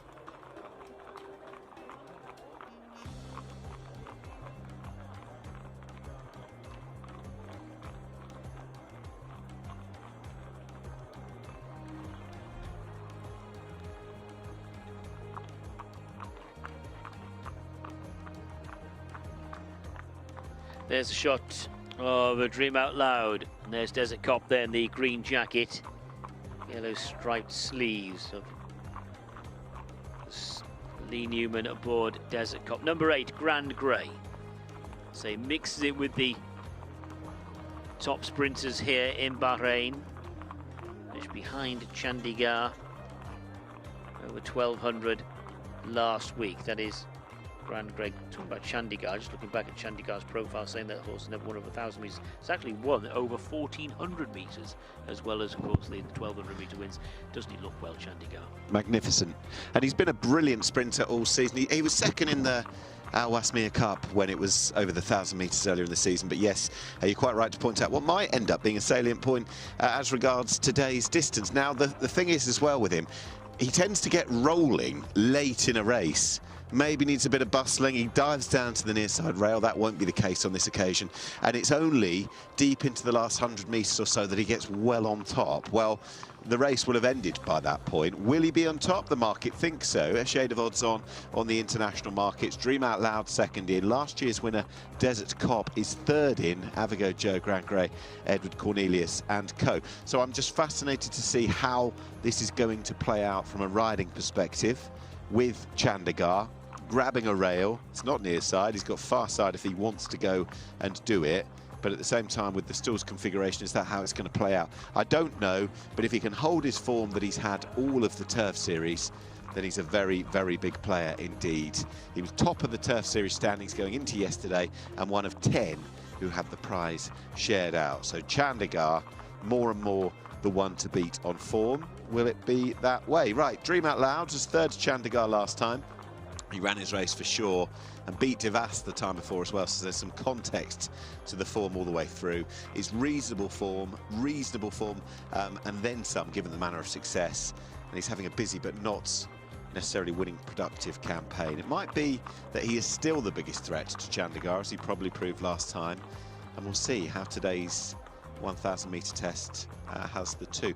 Desert Cup, from a campaign that will have been largely geared around, I'm sure, this last back end, with an excellent run last year to finish second in the Turf Series race before winning this a day later. He was third in the Turf Series race, so leg two is just to go and win today, but we'll see. So he's surely one who's had this mapped out for some time, whereas Chandigarh, I think, has just improved all through the season to put himself ineligible for the Turf Series, and as such primed him for a race such as this.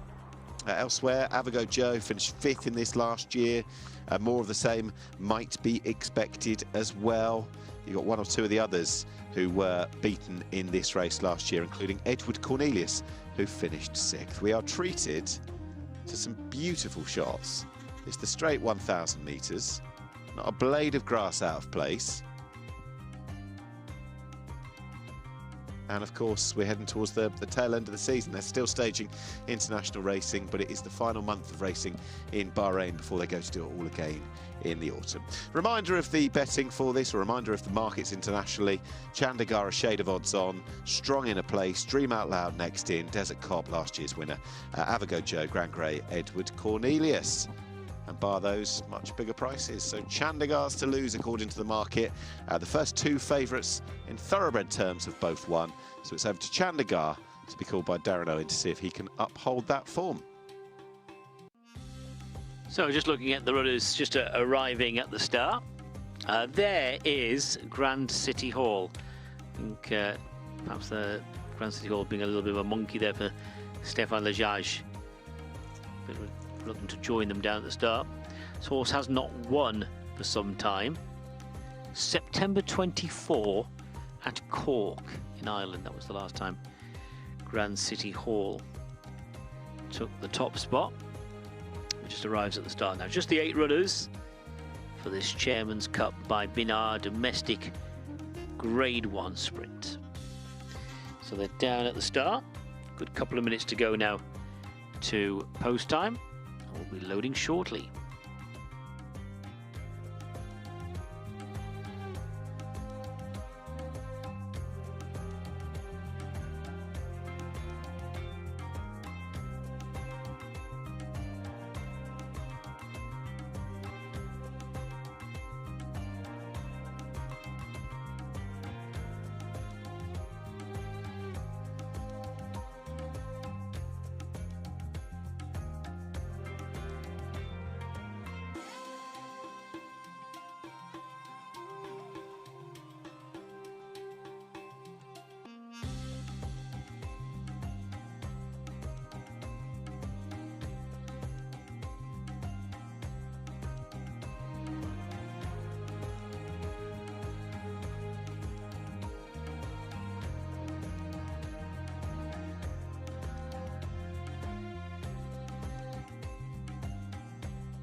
Runners loading the stalls now for this domestic Grade 1 sprint, the Chairman's Cup by BINAA. Over the straight 5 furlongs, 1,000 metres if you prefer, and Dream Out Loud goes in. A dual winner at this trip this season here in the Kingdom, Dream Out Loud. And there is Grand Grey, Desert Cop, Garsman and Avago Joe, the last few to load for one of today's features. Good race coming up.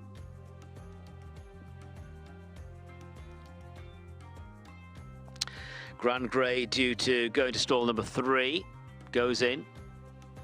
Desert Cop here yesterday, decent run yesterday from Desert Cop. He's in the green jacket, Garsman there in the blue colours, royal blue colours, and Avago Joe in the light blue. The Chairman's Cup by BINAA, race 4, the straight 1,000. That's Desert Cop in. Avago Joe completes the set. All in. They're off.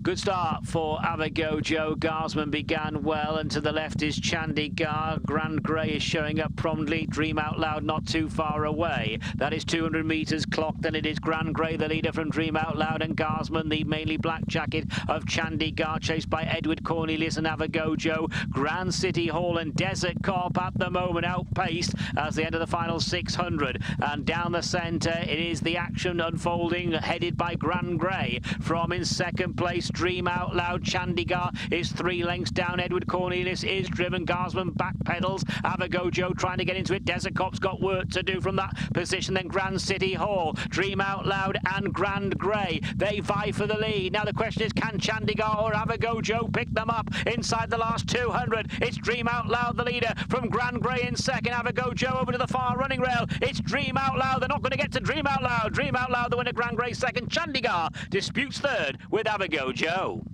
So it is Dream Out Loud who takes the money, and that's 3 wins at 1,000 metres this Bahrain season for Dream Out Loud, who was third over 1,200 last week, or recently, behind Chandigarh.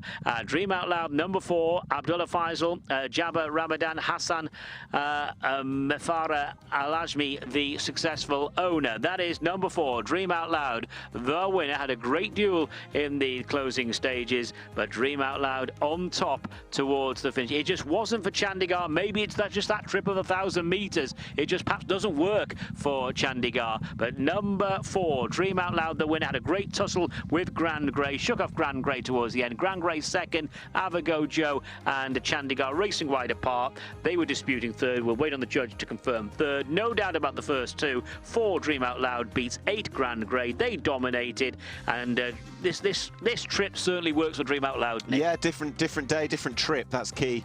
Maybe different configuration for the favourite as well. We were just talking about the Jockeys Championship. Neil Callan, who'd squeezed into third. Abdullah Faisal, who hadn't been on the score sheet, that's changed. That's now 13, and cementing his position in third in the Jockeys standing. But pace has won the day. It looked fairly unrelenting. I was noting the clock in the bottom right-hand corner of the screen as well. And at every single stage, I just felt like Chandigarh was feeling like he was going a shade quicker than he wanted to. He wasn't able to lay up. It was a case of pace holding out, Dream Out Loud getting the better of Grand Grey, who in the end has stuck about for a very good second on the day. His speed was brazen, but Dream Out Loud is a very strong sprinter in his own right, who'd been in that 1,200 metre race, third to our favourite last time out. As you say, different distance and different day, and the form has been reversed. Chandigarh didn't get his beloved rail to run against, but we noted before the race, you were quite quick to point out that the 1,000 metres was a question for Chandigarh, and we also noted just how strong he is at the end of the 1,200. He was probably going to be strong at the end of another couple of 100 metres, but the race was already run by this point, already won as well, and lost in the case of Chandigarh. He's already had, or he has had, a brilliant season. That shouldn't diminish his achievements, but well done Dream Out Loud, who was a winner 2 starts ago, a good third last time, and is clearly in very good heart. Nice ride and a fine judge of pace as well. And he's had a really good season as well, hasn't he? That's 3 wins over this trip this season in the Kingdom for Dream Out Loud. I love that line. What was it? Brazen speed? Love that. Well, I tell you what, we're not going to see brazen speed. It's in the King's Cup later, but Jabba Ramadan fans, you'll like that. Dream Out Loud beating stablemate Grand Grey, and 1-2 for Jabba Ramadan ahead of Sovereign Spirit that little bit later on. That works out okay, doesn't it? And he's in the mix for the Trainers' Championship. He's third with 24 winners, so 4 behind the leader, Fauzi Nas. And if you're a fan also of Byline maybe later with Kubla Form, they've had a winner, a big winner in the UK today with a horse called London winning the middle distance Vars over there. So just keeping a note, I'm not sure how yard form necessarily matches up from the Kingdom over to the UK, but at the same time, it can't hurt, can it? This is more lateral and more literal as well. 1-2 for Jabba Ramadan. And if Sovereign Spirit is aware of the achievements of his stablemates, then it's up to him to continue what's been a good afternoon for all connected. Fine performance and brazen speed, as we were saying. Yeah, let's confirm those places then. The third has been confirmed as AVENUES Joe. So the placings, provisional placings to the Chairman's Cup by BINAA. Race number 4 today. First, number 4, Dream Out Loud. Second, number 8, Grand Grey. Third, number 1, AVENUES Joe. And fourth, number 2, Chandigarh. That's 4, 8, 1 and 2. 4, 8, 1 and 2. The provisional numbers. But let's take our hats off. Let's salute this really speedy individual. Today's winner, Dream Out Loud.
So let's confirm the result of race number 4.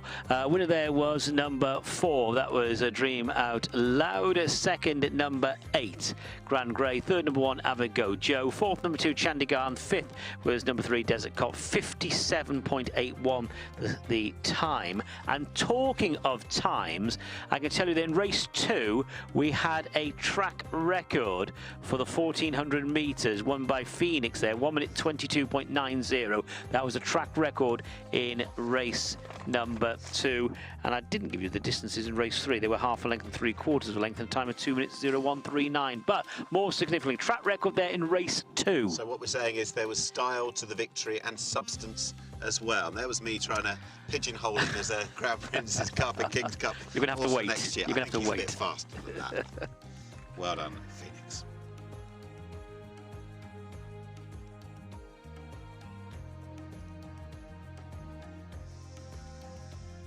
The Chairman's Cup by BINAA, brilliant winner for the race for Dream Out Loud, and well done to all connected, not least to that one, but also the second. But lauding success rightly on the winner after the success of the Chairman's Cup. And the chairman of the High Committee of Rashid Equestrian and Horse Racing Club, sponsored by BINAA Company, presented by Mr. Haitam Yusuf, representative of BINAA Company, to Mr. Hassan Mefare Al-Ajmi, and they should well be absolutely delighted with a fabulous performance from the informed sprinter Dream Out Loud, who burst out well and from there on in showed loads of speed to make the 1,000 metres all his.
And the action, it is just gets better and better, doesn't it? This is a Grade 1 race as well. It is His Majesty the King's Cup for the locally bred thoroughbreds.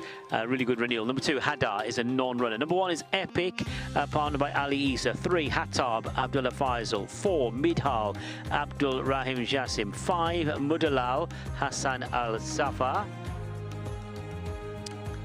Number 6 is Taris Hussein Maki. Number 7 is the Derby winner Barak Neil Callan. 8 is Call Me Maybe Stepan Mazur. 9 Majara Alberto Sana. Number 10 is Manikan Benoit de la Sayette. 11 is Mediterranean Moon, finished second in this race 12 months ago, Lee Newman. And 12 is a top class mare, that's Realm, and Ibrahim Nada takes the ride aboard the Crown Prince's Cup winner.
Proper race, looking forward to this epic, appropriately named horse really, for which to start. Number 1, the old boy who ran 4th to December, and Jerusalem, who we saw yesterday. That was last time. Solid run, hasn't won in a year. Actually, the same race he was 4th in last year, but he finished last in this 12 months ago, 5th in 2024, but he has got a verdict in it. Epic won this in 2023, so it makes sense that he's here.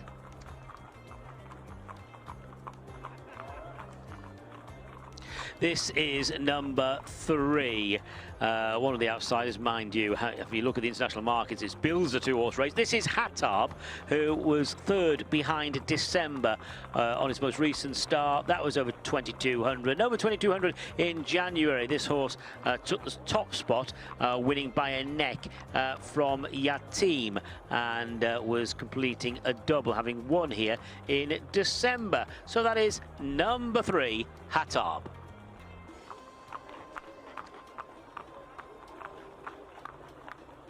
This is 4. This is Midhal, who is almost best of the rest in the market behind the big 2, who we'll come to. But Midhal, who has had a success already this season, which came on Bahrain International Trophy Day back in November, was 3rd to Realm, who we'll be talking about shortly, beaten 6 and a bit lengths. And you'd imagine something similar might be expected today. Finished a reasonable 4th in this race last year, and a reasonable 4th might be Midhal's position in a few minutes.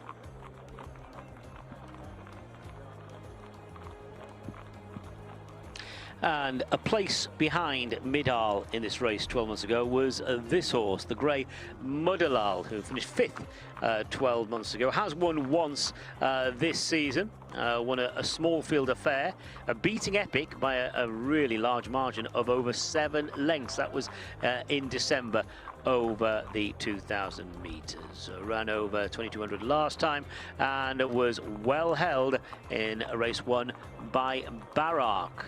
That is number 5, Mudalal. Moving on to 7, this is one of the big 2. This is the Derby winner. This is Barak.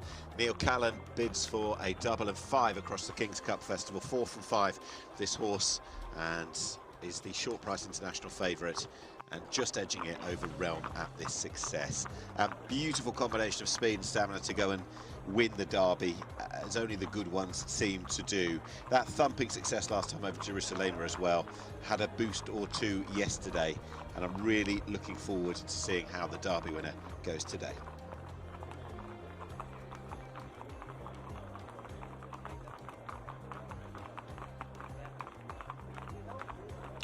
This is number 8. This is Call Me Maybe, who was 3rd behind Tomahawk back in February, beaten around about a length and a half on that particular occasion. The last time this horse scored, that was in the early part of the season in a race went over a lot shorter.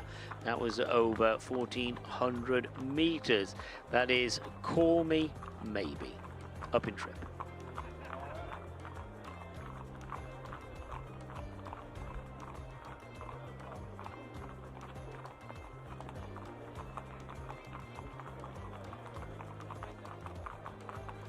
Call Me Maybe. As we pick up a couple of the others and change our point of view, we'll be followed by horse 9. That is Majada, who has rather got it to do for Abdullah Kuwaiti and Alberto Sana. 1 from 15, the career tally. Well beaten by Barak 2 starts ago, and it does have that feel that although we're fairly long on quantity, it might just be one of those races that whittles down to just a couple regards to the quality.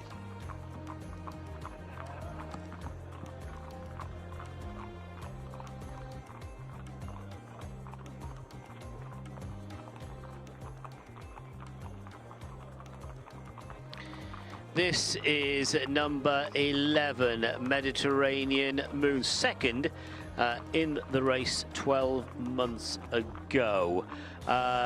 Regarding the wins, no wins on the board since this time last year in the Bahrain Turf Club Cup.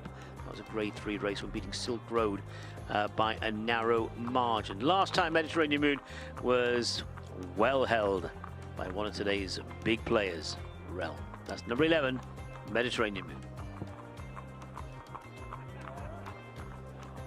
This is Realm. This is one of the big two. She's unbeaten. Ibrahim Nada rides for Haida Ibrahim. She's 3 from 3. She missed a year, then returned twice, and twice with authority this season. She is the only horse to have beaten Phoenix, and Phoenix has just broken the track record earlier in the day, so that form's got even more substance to it. 2 handlers. I love the way that she won the Crown Princess Cup. She stays well, she's power-packed, and she's by Nathaniel, which would give you every hope that the 2,400 metres of today's distance should be within her compass. She's a massive talent, but the question is she up against an even greater one? We'll find out in a few moments.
This is number 6. This is Taris in the dark blue and yellow jacket. Fauzinas, Abdullah Fauzinas teaming up, and Hussein Maki Arise. This is a horse who won the Crown Princess Cup back in 2023.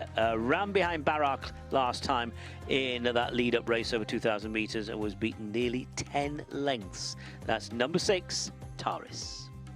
Won all those races, didn't he, back in the day, and has clearly had setbacks, has missed a year and then another year, so only I think of about 4 runs within the space of 3 years, so it's a shame, but hopefully Taris, who now gets to put a sequence of runs together, is going to be in a better place. This is 10.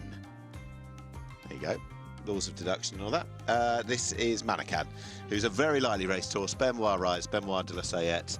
I think it's fair to say that Haida Ibrahim has a stronger hand, it would seem, in the race, but Manakan, a very lightly raced horse, having shown nothing or little in the first couple of starts, squeezed home to win a maiden last time, a rather bolt out of the blue perhaps, but was successful. You do get these slow burners, and this just might be a slow burner. Absolutely. And it's interesting that we're not to read anything into the jockey situation here, because Ibrahim Nada has ridden Realm in the past, along with Tom Marquand as well. Yeah, quite. Won the Crown Princess Cup, didn't he? Yep. Tom, when he was there for his flying visit back in late January. I was so impressed with them. When you consider a timely, look, your word, I'm going to keep going back to your word, narrative, your words and use of it. When you consider that but an hour or so ago, we were seeing the lowering of the track record by Phoenix, and the only horse to beat, yes, he underperformed, and yes, maybe the distance caught him out, etc., etc. But the only horse to beat him, the fundamentals are Realm. Yep. Or the only horse to win a race where he didn't, Realm. You know, it starts to make you think she could be the real deal. And when you look at the actual ratings, both herself and Barak, they've got strong ratings. There's not much between them. I don't know that we're going to have a complete showdown between the two, but I've got visualising in my head, top of the home straight, the pair travelling into it with a double handful, and from there on in, we'll find out. And it's an unknown, isn't it, distance-wise, for the two. And that's the exciting thing. Who do you think? I think they'll both stay. Yep. But if you were to say who you think is going to be suited most by the trip, I tell you what, if I'm just looking at pedigrees, look at that, Nathaniel. There's a golden horn there. That's a certain 1.5 mile pedigree. Definitely. I'm not playing.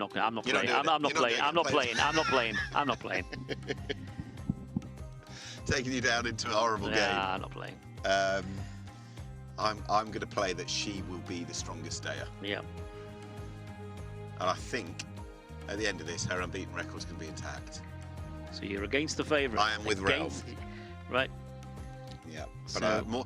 Do you know what, Darren? I am wrong an awful lot more than I'm right. So join the club.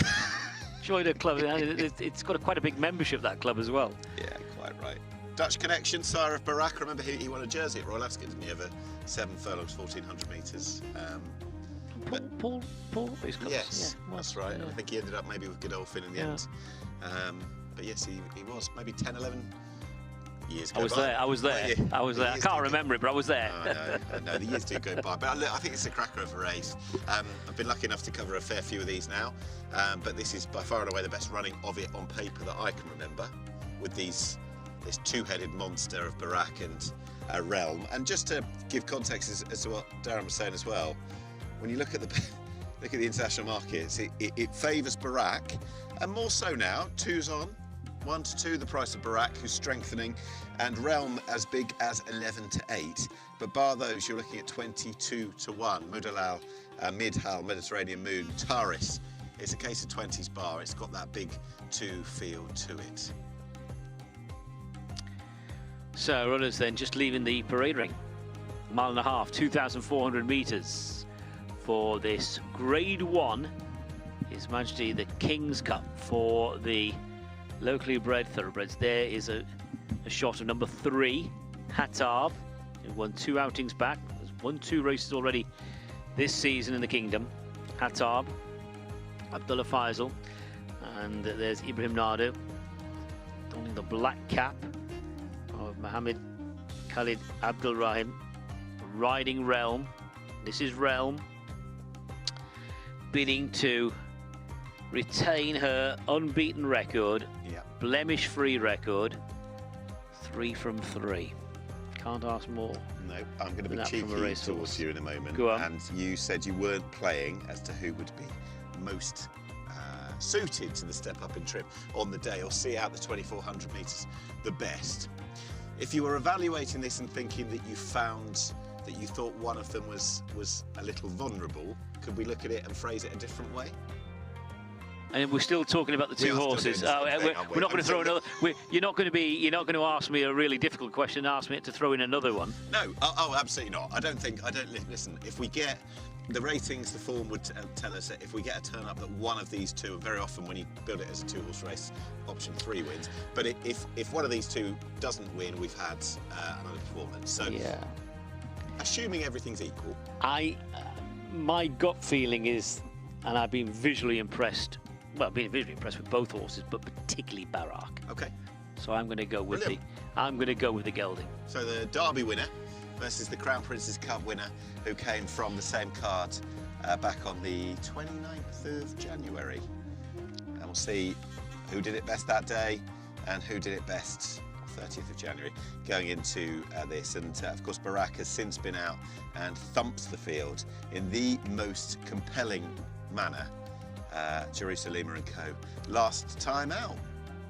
Connection's got a line there if you believe in those sort of things with Jerusalem. Yeah, true. Can't hurt. All these things that perhaps aid our thoughts. I do wonder quite sometimes they overcomplicate our thoughts. Quite how well they actually materialise in reality. But I was just going to maybe compare ever so slightly the times put up over the 2,000 metres, and that's what we're working on, that were clocked up by Barak and by Realm.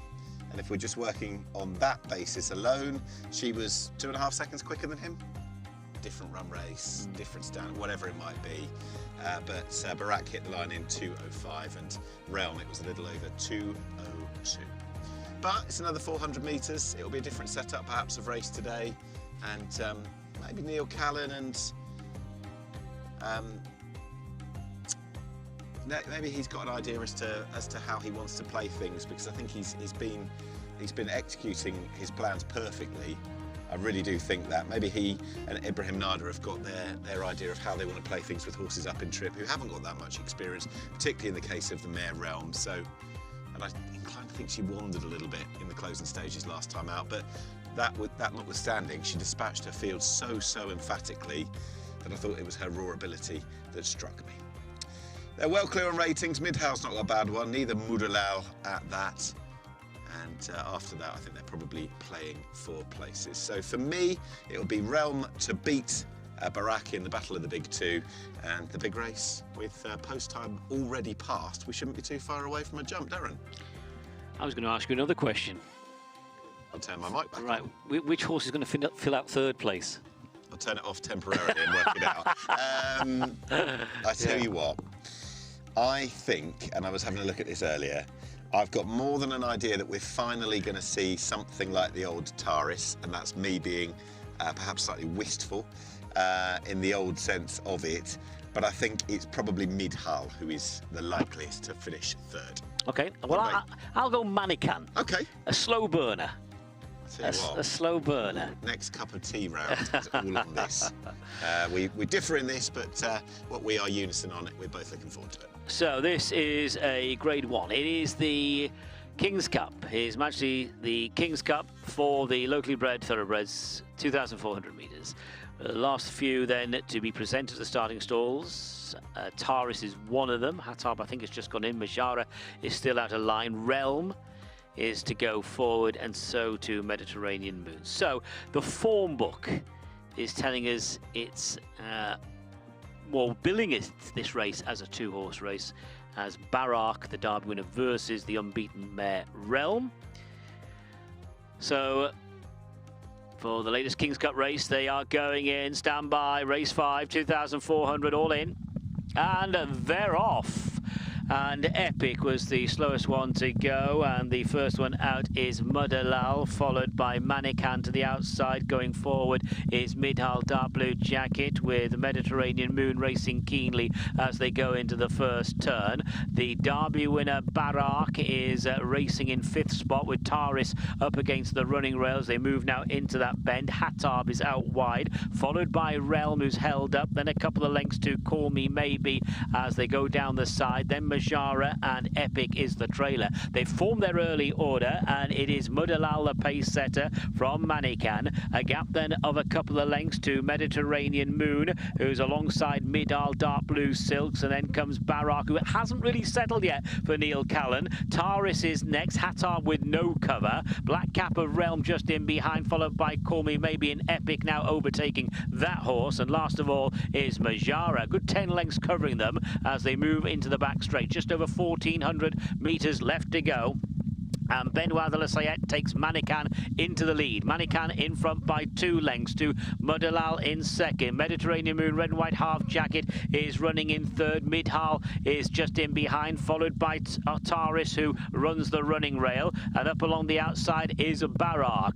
Still to the wide outside, Hattab is to the right. White jacket of Epic on the rail. Realm still held up. Call Me Maybe and Majara the last two. And it's still Manican at the 1,000-metre marker. Leads by 2 lengths to Mudalal, Mediterranean Moon and Midhal. Then Taris, followed by Barrack, Hattab, Epic and Realm. A few lengths to Majara and Call Me Maybe. Down the side of the course, heading towards the last 600, and it is Manican from Mediterranean Moon. They are going to turn into straight 1 and 2. Midhal is next, joins Mudalal, and just in behind these then is Barrack and Taris. Realm is following. Now Realm has come off the bridle, 400 metres left to go, and Mediterranean Moon takes the race by the scruff of the neck, quickens on, being chased now in second by Midhal. Barrack has to work hard to get there, as does the mare Realm to the outside, but they are closing, heading down towards the last 200, and it is Mediterranean Moon, and here come the big players. Realm to the outside, Derby winner Barrack to the inside. It is Barrack and Realm. This is spoiling for a great fight. Realm, Barrack, Realm just the winner. Barrack second place. And then they are a few lengths clear of the others, and the others really don't matter. That was a great race. Good finish. Realm and Barrack fighting it out, tooth and nail. It has gone to the mare. The race didn't disappoint. We thought it would disappoint because they both had work to do early in the straight, but look at that finish. Great finish. It's Realm from Barrack, and it's close for third place as well between Midhal and Mediterranean Moon. Let's give Mediterranean Moon some credit and Lee Newman, because we really did try and put them to the sword early in the straight. That didn't disappoint. 2 wonderful local thoroughbreds. It's gone to the mare over the gelding. Realm beats Barrack. Yeah, and I know we've got the King's Cup for the imported horses to come. We've got the METHAQ Mile. They are the status races on the day. But we're really going to have to go some to match that and the excitement of it. Never, ever do we really think that these kind of scripts are going to play out? Use that word that you used again, narrative, but it did and then some. And yes, absolutely, Lord praise on Lee Newman on Mediterranean Moon, because she is a proven stamina horse. And I think what he elected to do was send her on and exploit any stamina doubts in either of those two. Well, these two have seen out the 2400 and then some. They were full of running as they went past the line. Ibrahim Nada has timed that to a T. She's a beautiful race mare. She's 4 from 4. The Derby winner's gone down fighting. He's beaten the rest hands down. That's the race of the day, isn't it? That's probably the race of the season. It's tremendous, wasn't it? Absolutely brilliant. I guarantee you, when we go back there, come the autumn, that'll be in a framed print somewhere in the racecourse. The two of them, flared nostrils, awesome stuff. And let's just pay tribute to both horses, but Realm just retaining her unbeaten record as well. That's 4 from 4 now for Realm. And they both had to work to get there. They both had to work. They both had several lengths to find. Great ride from Lee Newman, kicking there early in the straight. And I would argue, as you said right there in the commentary, well picked out, I thought the Derby winner looked keen early doors. I thought the mare settled well, but then when they slingshotted into the home straight, she really had to pick up and show that she'd only had 3 runs behind her, show the maturity that we perhaps didn't even know that she had. I think she wandered about, but she's straight as a die here. You've got the champion jockey beating the former champion jockey who's been on fire through the weekend. The strands, the narratives, the theme, it's all come together beautifully. The right horse is seemingly finishing in 3rd and 4th in whatever order that might be. Yeah, 3rd was number 4. That was yeah. Midhal, and 4th, number 11, Mediterranean Moon. So let's confirm those numbers. It's the provisional result. It's 12, 7, 4, 11. 12, 7, 4, 11. First number 12, Realm. Second number 7, Barak. Third number 4, Midhal. And 4th number 11, Mediterranean Moon. So the horse that finishes 3rd is the near enough next best on ratings behind the 2-headed monster that have finished 1st and 2nd. And the other one that's finished 4th is very capable at the back end of the season on her day, an Oaks winner, and sent on very enterprisingly as well. I loved that. I absolutely loved that. Race of the day. I tell you, the local breeders, the local trainers, the local breeders, the local breeders, they need to take pride in themselves here, because the horses they're producing now. We saw Phoenix earlier on, and these two big players here. Ibrahim Nada loved every minute of that. I don't want to damn them with faint praise at all, but they're beautifully conditioned, turned out. They're peaking as well, and I'm sure that these horses would have had option A being this race 4 weeks ago. I'm sure they were trained to the minute for what would have been the King's Cup at the beginning of March. So maybe they've just had to keep them on ice, maybe keep them simmering, whatever way you want it, whatever euphemism there is, just to keep them ready for the beginning of April. This guy's box office as well, this rider. Lucky enough to speak to him back at the back end of January. He came and joined us in the studio. He said his English isn't great. He was pulling my leg, and he even knew a few English stock phrases as well. I hope he travels internationally and shows the world what the best of Bahrain can do. He's top draw. Absolutely, yeah. I echo those sentiments about Ibrahim Nada. But yeah, race of the season stuff. Let's just pick this replay up. Turning into the straight. Look at Mediterranean Moon. They're cornering to the outside of Lee Newman. It was at this point that he'd mastered Manikan, who'd made the running. Just in behind them, Midhal tried to get into it. Now let's look at the two principals here, where they are, because Barak has got first run on Realm. Barak would have been 2 to 3 lengths ahead of Realm early in the straight at 400 metres out, and there it was Barak who closed first, and then you were drawn to the outside. You could see the mare really running on. Mediterranean Moon was starting just to empty at the 200-metre marker, and then it was just down to the 2 there. Ding dong, all the way to the line. Horses, riders giving their all. And how good a winner in isolation would either of these been without the other one? Yes, yeah, absolutely. You know, the Derby winner winning by... Yeah, completely. The Derby winner winning by daylight to complete a hat-trick. He's gone down fighting, but in my estimations has gone up as regards his reputation. But I love the celebration. And I love... Look, I know we talk about this. Is it important to keep horses, let alone mares, unbeaten? No, I like to see them raced. But at the same time, if she's capable of stringing together this list of ones and nothing is able to beat her, and the best of the division has had a go at her and failed, it's fabulous. Absolutely fabulous. And I hope that the King's Cup for imported horses delivers us even half the thrill of that one.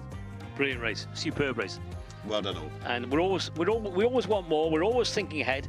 I want the rematch now. Yeah, definitely. Yeah. Definitely. And that'll be surely what connections are going to go on to map out for next season, whatever that might be. Neil Callan will come in with one idea, I'm sure, so too Ibrahim Nada. Either which way you look at it, they've both given, I think, cracking rides to their mounts, and there was nothing in it. Just enough for Realm to win it. There you go.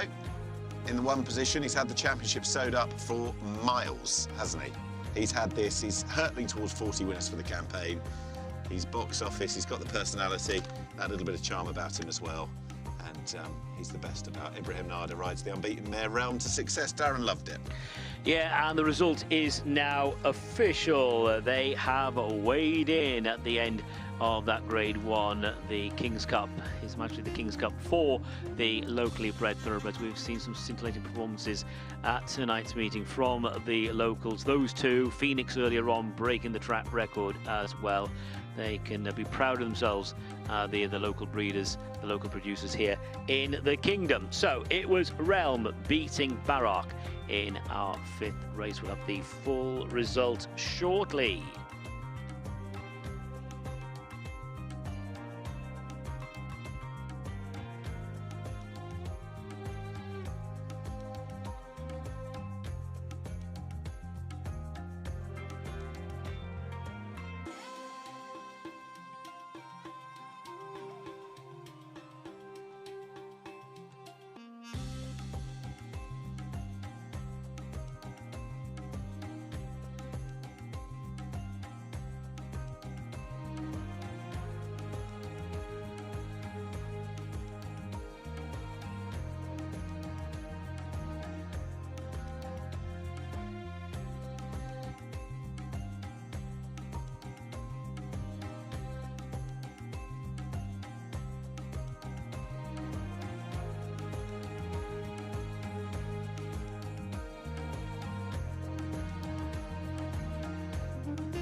So let's take the official result of this Grade 1.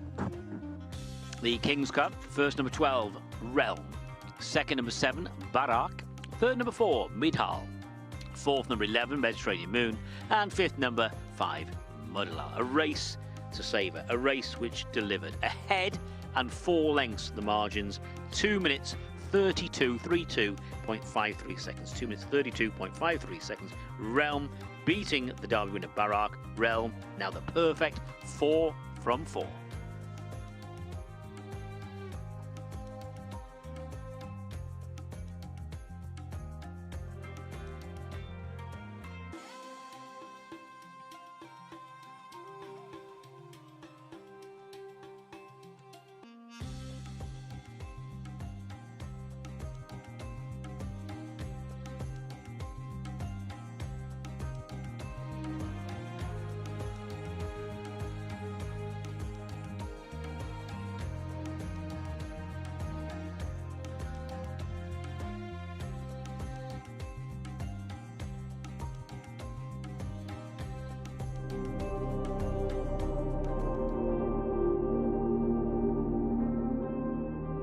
Coming at Merlin's beard, Majestic perfectly timed the winner. Miss Soldiers Empire comes through to mug Mr. Allen. Roman Dragon has got there. Roman Dragon the winner.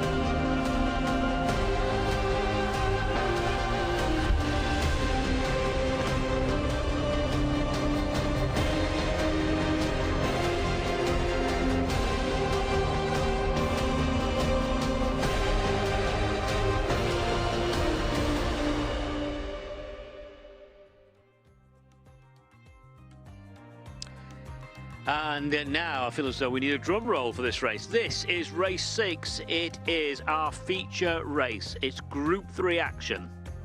Brought to you from the Kingdom of Bahrain, His Majesty the King's Cup for the imported thoroughbreds. Number 1, Sovereign Spirit. Last year's hero, Sovereign Spirit, is partnered by Abdullah Faisal. 2, Best Adventure, Stepan Monsieur. 3, Bleak, Hussein Maki. 4, Caliph, Stefan Lajaj. 5, Cracks King, Ibrahim Nada. 6, Panning for Gold, Neil Callan. 7 is Phantom Flight, Benoit de la Sayette. 8, Refreshment, Lee Newman. And 9, Westridge, Alberto Sanna.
It's a race. It is a race fit for a king, His Majesty the King's Cup, 2,400 metres, and a Group 3 race as of last year. And it was last year that this horse was successful in the first running since it was upgraded. 400,000 US is now the prize fund for Sovereign Spirit to try to win and back up.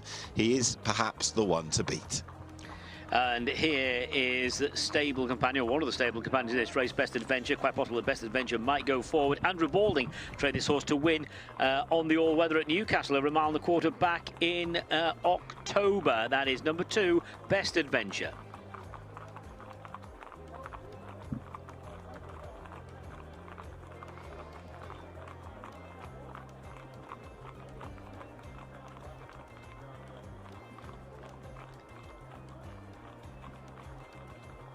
And from 2, we drop back to horse number 3. That is Bleak Hussein Maki and the local trainer Fawzi Nas, stepping into far deeper company than of late, and did run a fair second in the Bahrain Gold Cup at the end of last season. Seemed to hit top stride by the end of last campaign, but will really need to do so to figure here.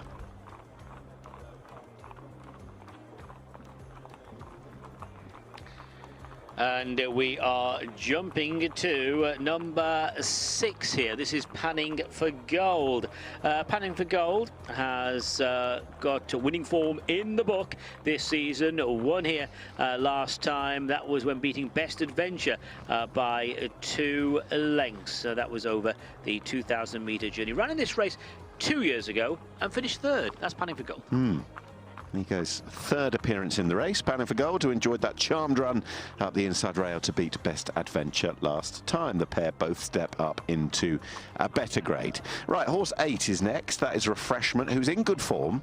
He's got warm under the saddle cloth there and won't have seen too much action to just be walking across to the parade ring. Lee Newman rides. He's a hat-trick seeker, up in trip, right up in grade as well. He's getting better, but will need to.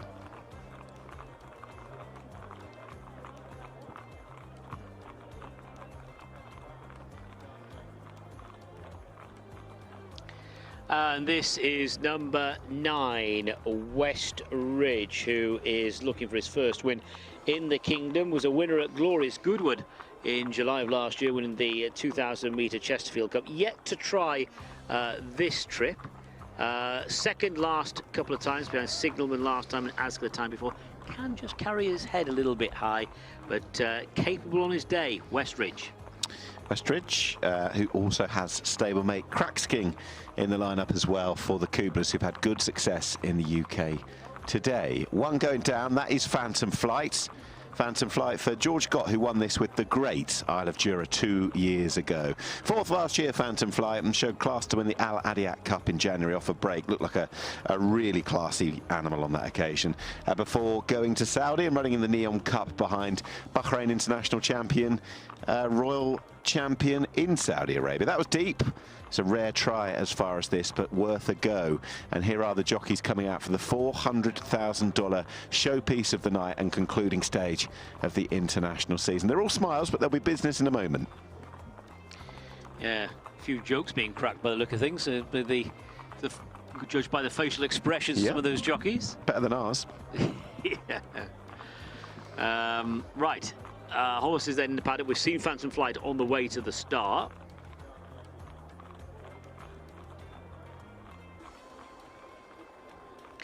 Let's take a look at Cracks King. This horse needs no introduction locally here in the Kingdom.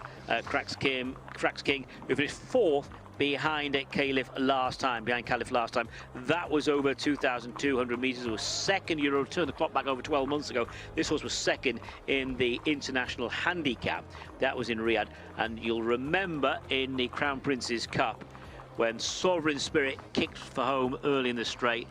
By the time they got towards the finish, Sovereign Spirit was leading the line, and this is the horse who was closing. That's number 5, Cracks King.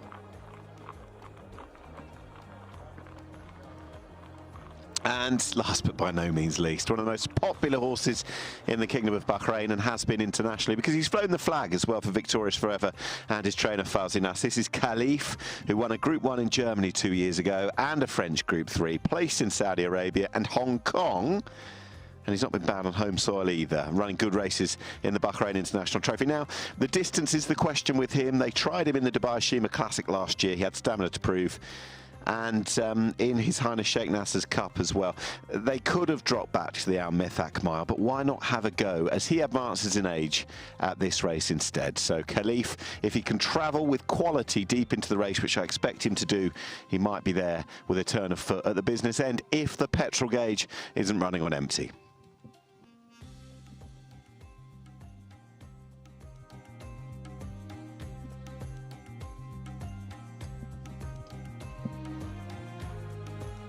Fabulous race to look forward to. And from Overseas, the markets have maybe told a little bit of a story from where they were this morning, and certainly yesterday. It was more open, perhaps, than it is now. And as we tick closer to post time for the $400,000 His Majesty the King's Cup, it is all about Sovereign Spirit, last year's champion, to back up. His record over 2,400 metres in the Kingdom of Bahrain is almost unblemished. And as we said earlier, I'd almost give him a bit of a tick for his defeat, considering it came in this race behind Isle of Jura 2 years ago. Other than that, he's unbeaten, including in this race. He is clear favourite from Khalif, Phantom Flight, panning for gold, Cracks King, who continues to prove weak on the international markets, and he's almost a bigger price now than stablemate Westridge.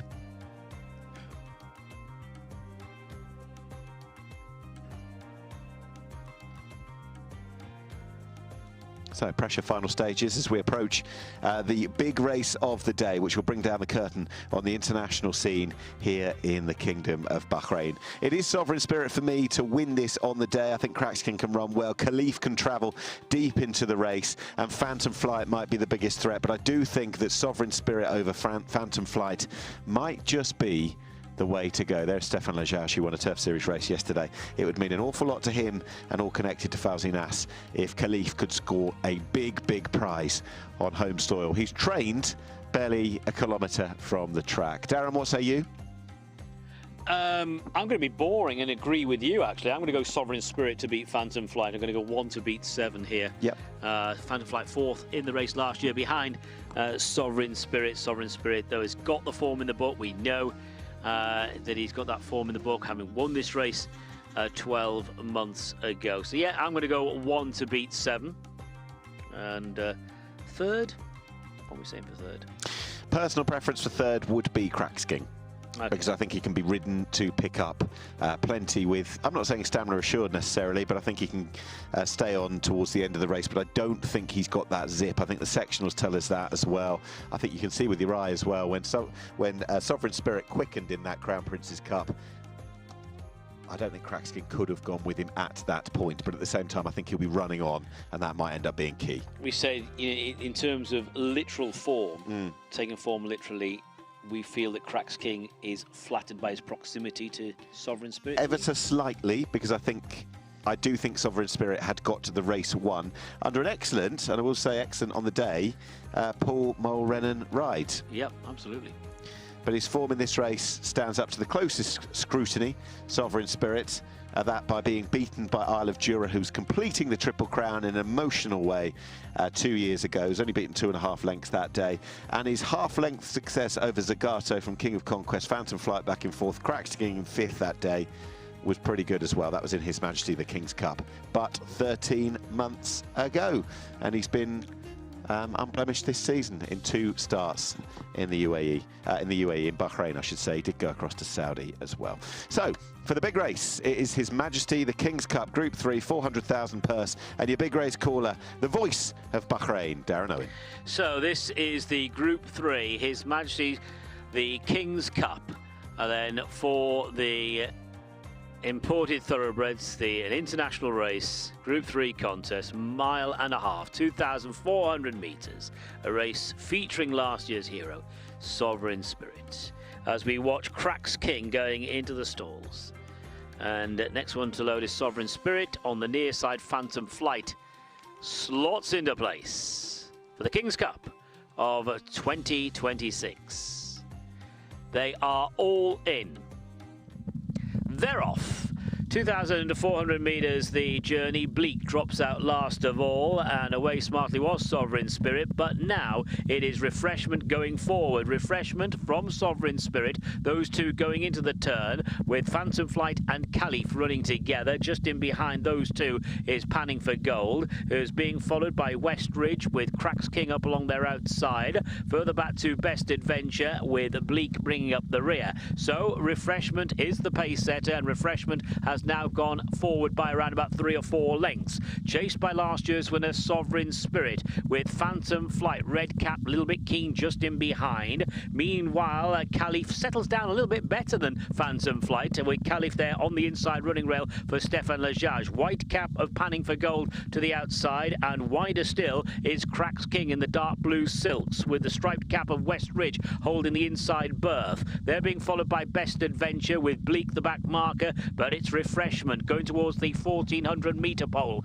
Leads by around about 4 lengths, followed by Sovereign Spirit in second, Phantom Flight in third, and that one being followed to the inside by Panning for Gold. To the outer is Caliph, and then comes Cracks King being chased by West Ridge. The last couple are Best Adventure and Bleak, but the leader is Refreshment. Refreshment by around about 3 lengths.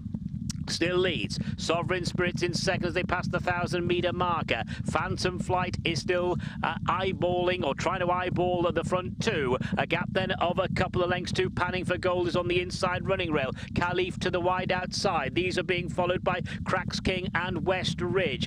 Further back to Best Adventure, and Bleak is the back marker. Refreshment by around about 5 lengths. Spins off the final bend, heading towards the last 400 metres. Sovereign Spirit is in second. Phantom Flight now given the hurry up. Caliph to the wide outside. Panning for Gold the rail, with work to do, both Cracks King and West Ridge. Now the race changes. Here's last year's winner, Sovereign Spirit, taking over. The Victorious Forever runners are coming though. On the outside it's Phantom Flight who throws the gauntlet down. It's Sovereign Spirit now, and Phantom Flight now claims the advantage inside the last 200, and Phantom Flight will go on to score very nicely at the end. Phantom Flight the winner. Sovereign Spirit back in second, and third goes to Caliph.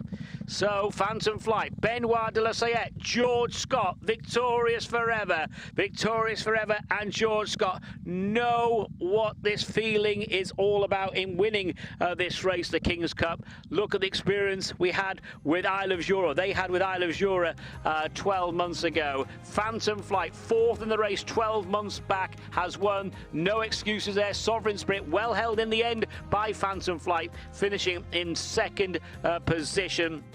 And they were followed by Caliph in third, and West Ridge in fourth position. Both West Ridge and Cracks King just struggled to land a blow here, but this horse, I suggest, has won a shade comfortably in the end. Phantom Flight the winner, Sovereign Spirit second, Caliph back in third, West Ridge fourth, and fifth was Cracks King. So those numbers: 7, 1, 4, 9 and 5, 7, 1, 4, 9 and 5. Number 7, Phantom Flight, has gone on to win. A horse who won last year's Crown Prince's Cup, fourth in this race 12 months ago. This is his moment in the sun, or under the lights. Phantom Flight, the winner of the King's Cup.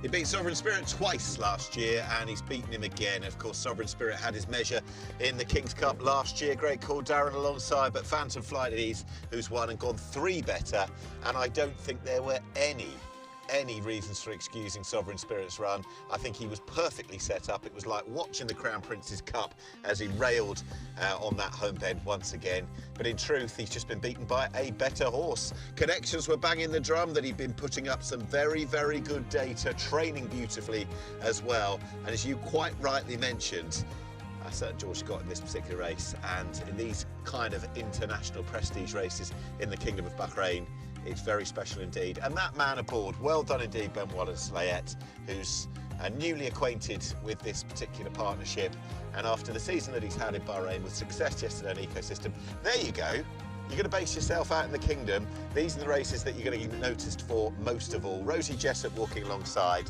She rather masterminded quietly, because she doesn't take the huge plaudits, the career of Isle of Jura out here 2 years ago. She knew when he was peaking, and well done to everyone involved with Phantom Flight. Billy Jackson stops on behalf of Victorious Forever Racing. He said that George Scott had said this horse is in great shape. The data from his work had been very strong as well. He'd been kept out there specifically to run in this race. So belatedly, 1 month on, they've got Phantom Flight to the King's Cup, and he's won it this year.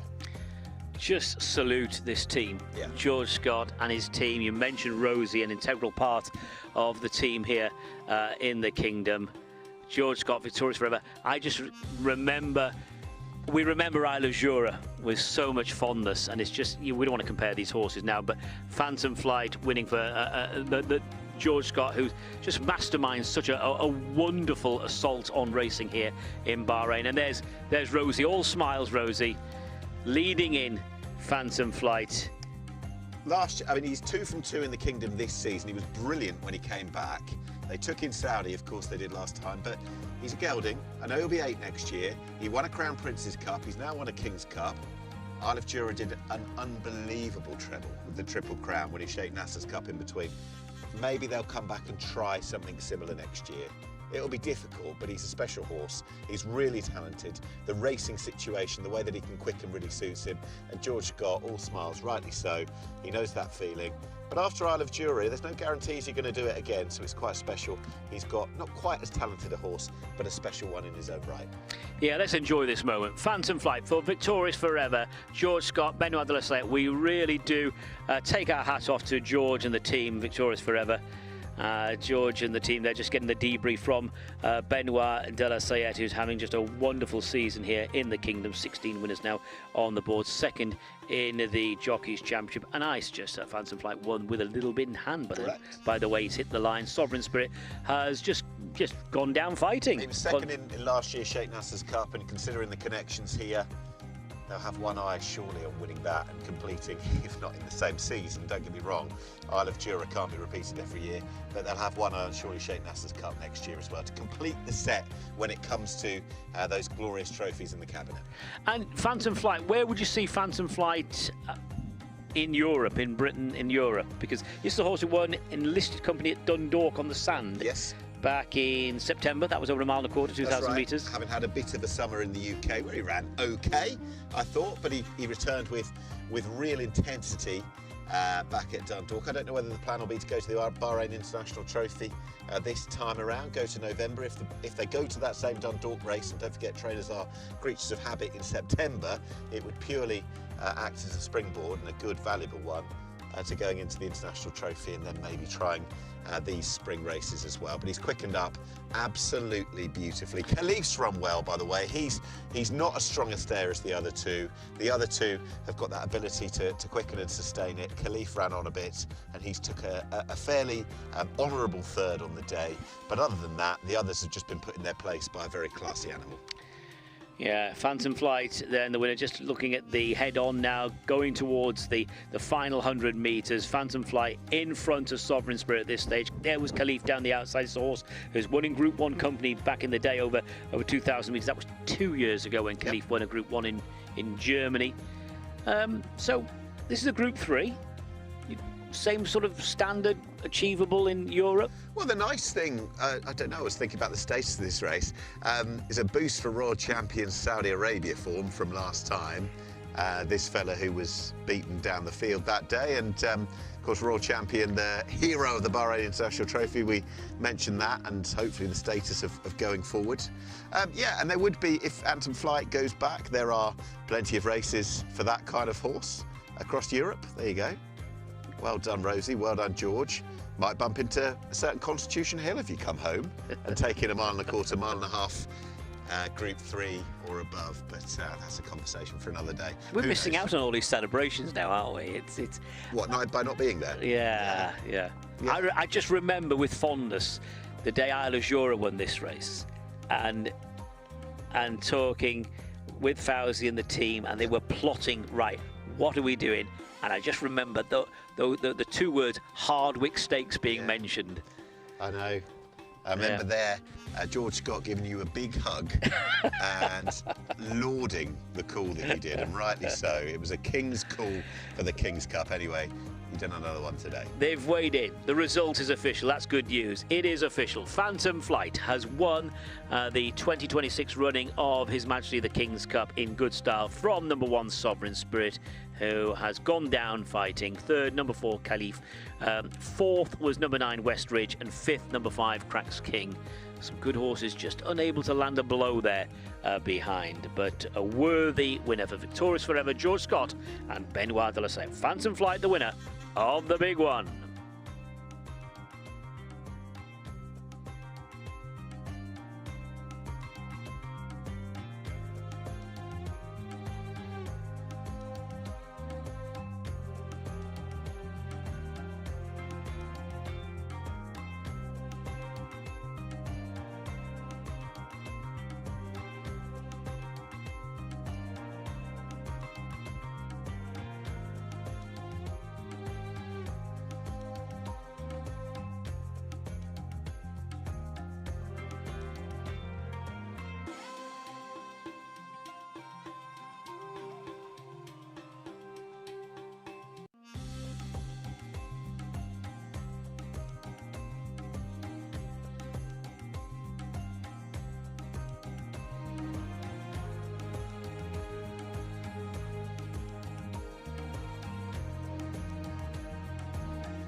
So the official result of our feature race, the 2026 running of the Group 3, His Majesty the King's Cup. First, number 7, Phantom Flight. Second, number 1, Sovereign Spirit.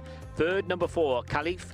Fourth, number 9, West Ridge. And fifth, number 5, Cracks King. The distance is 2 3/4 lengths and 1 length. 2 3/4 lengths and 1 length. And the official time of the winning horse, 2 minutes 28:28.77. 2 minutes 28.77. That result is official. They've weighed in for the feature.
Race 7, another feature race coming up. It's a black type race. It is the listed Al METHAQ Mile.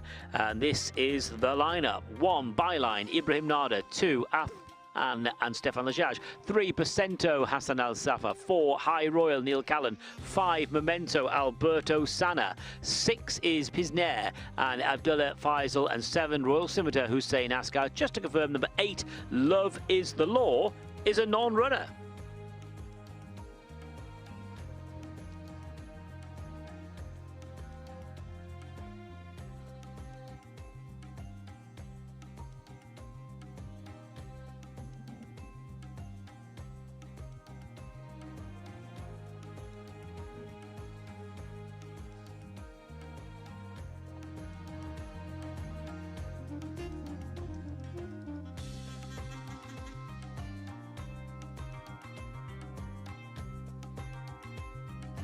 Special race this, very much looking forward to what we can bring you still in the Kingdom of Bahrain.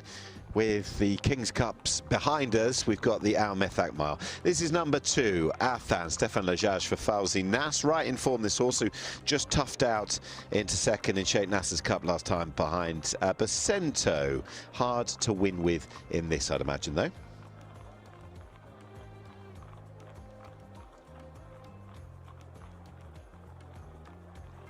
And here is Percento, third last week, behind Pisner, over 1,400 metres, not beaten all that far. 3 wins this Bahraini season, yet to win at a mile. That's number 3, Percento.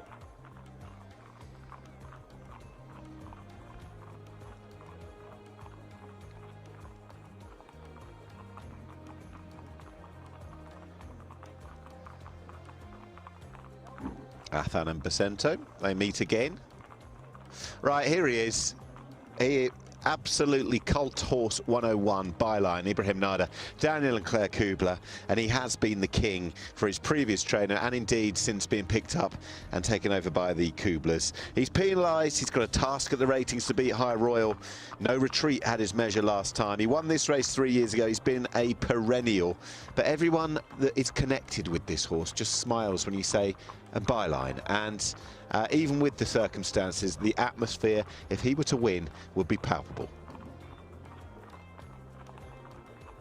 Here is number 4, High Royal, favourite on the international markets today. Horses, it's just a tremendous winter here in the Kingdom. So the clock back to December was second to Nesthorn in the Al Muharrak Cup, and then went one better in the Al Dana Cup over the 1,800 metre trip in early January. Followed that performance by chasing home Phantom Flight, the one and only Phantom Flight in the Al Adiat Cup listed race, and last time was third, beaten over 2 lengths by Sovereign Spirit in the Crown Prince's Cup. As a 3-year-old, we've said it before, we'll say it again, was twice placed in classics. second at Newmarket, third at the Curragh in the Irish 2000. Yeah, he does seem to have found his feet in the Kingdom of Bahrain, and all of a sudden his form of late behind Phantom Flight and Sovereign Spirit, albeit over further, it does stand up, doesn't it? But that's a key question, though. Yeah. Does he want further now? Does he appreciate further I now? think the idea, and I remember having spoken to Amy Ryan of media fame in the UK, and of course former rider, part of Kevin Ryan's training setup. When we spoke to her in December, she felt like he would appreciate it, and so that's proved as well. But as you said, the back class is there over 1600 metres. Right, Pisnair, stablemate of Byline, who picked up a win here last week by a whisker. Bacento was involved in that three-way go. He's an interesting runner in his own right, and outside of the big two, I think he could run okay.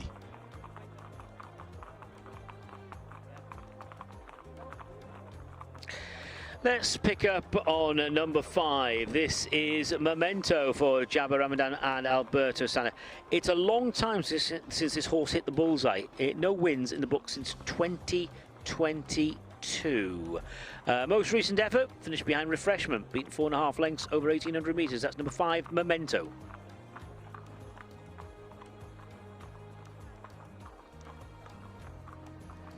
This is Royal Scimitar. And Royal Scimitar has got Hussein Ashgar up aboard. Mohammed Hassan is your trainer. The bare facts of this, he's been in behind Byline a few times this season, I think 4 times from 4. And on that, he can't beat him. Perhaps will be ridden to pick up as good a position as possible, but he's been a bit of a hardy perennial in the Kingdom of Bahrain for a little while.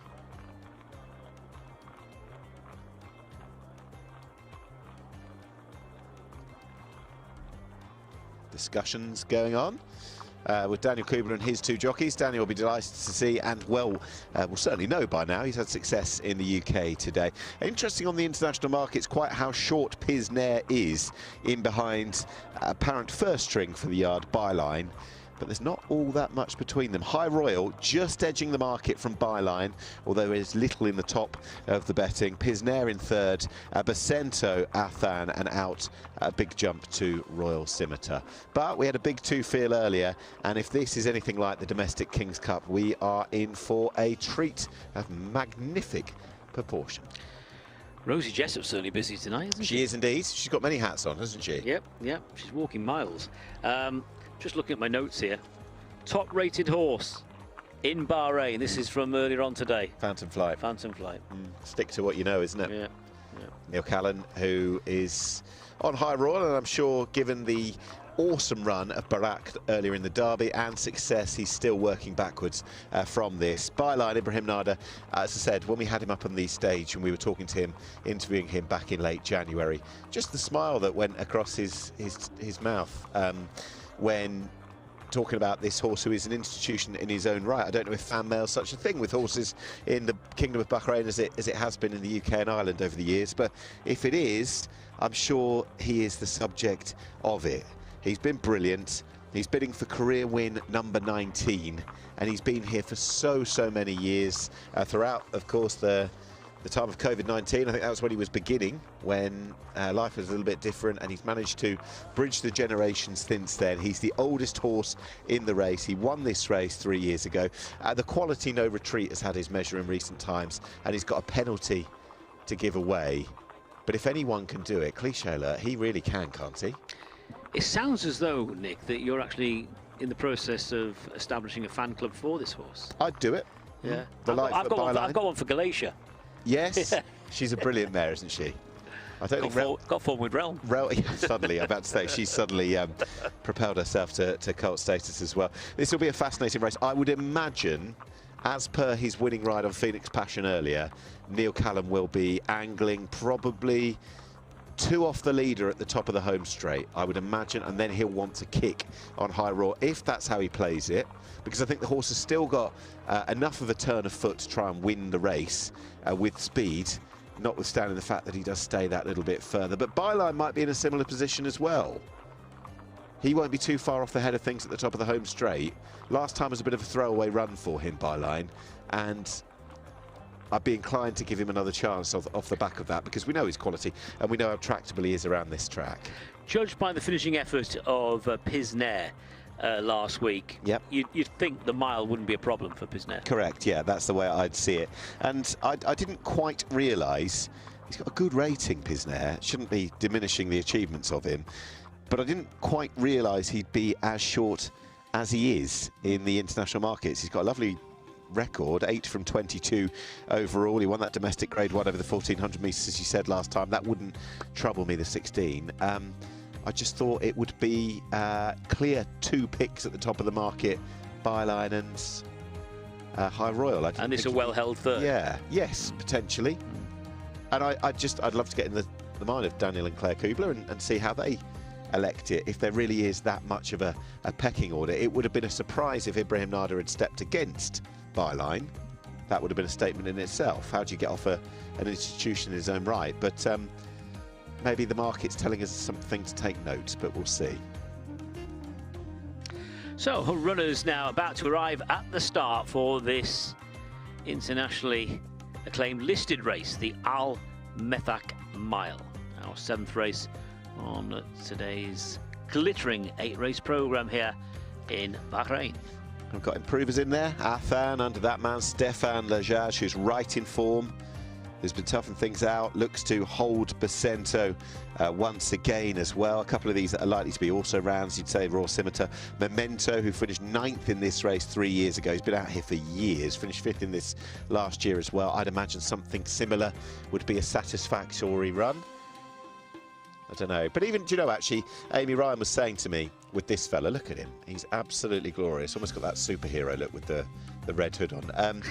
They used to have him at the beginning. Yeah. And she absolutely loved him. So did she obviously she wouldn't sort of come out with a comparison between this horse and well, at that stage, they weren't matching up. So I think it was more that High Royal was going down the Turf Series route. Sorry to... Okay. Yeah. And our own Megan Nichols Roads Byline at the Newmarket July Festival 6 years ago. 9 years old now, and we reckon his 5th appearance in this race? Yes. Yes, so... 2nd in 21? Beaten in 2022, winning it in 2023, 6th to Real World in 2024, and admittedly didn't run in it. So 5th appearance last this year. year. 5th appearance, yeah. Guman, of course, was the brilliant winner of it last year. Real World, an excellent success. We know his quality when he was winning all those races for Sideburns. It goes to good horses. Make no mistake about that. You've got to be a proper animal to win the Al METHAQ Mile. And I guess in years gone by, Byline, etc., could have had it to themselves, but you've got a very strong international challenger in the form of High Royal, who has stuck about, even though he wasn't eligible for the Turf Series anymore because he'd won it from so far out that he wasn't even by ratings eligible, but he still had it mapped up. I think 2nd of January he concluded it. Right. There you go. He wasn't eligible thereafter and had clocked up 35 points by that point. So they are at the start, and by my reckoning, we're about to hit post time for this Al METHAQ Mile. Go on then. Are you going to have are you going to stick to the commentary as I just say that I hope Byline is the one? Now you're hoping, but I think so. Right. Okay. I still think High Royal will win. There we go. Best of luck. Big one. Here we go. Right, Al METHAQ Mile, race number 7, and still to go in is Memento. So they start this race in the chute at the entrance of the back straight. The Al METHAQ Mile. Field of 7 runners.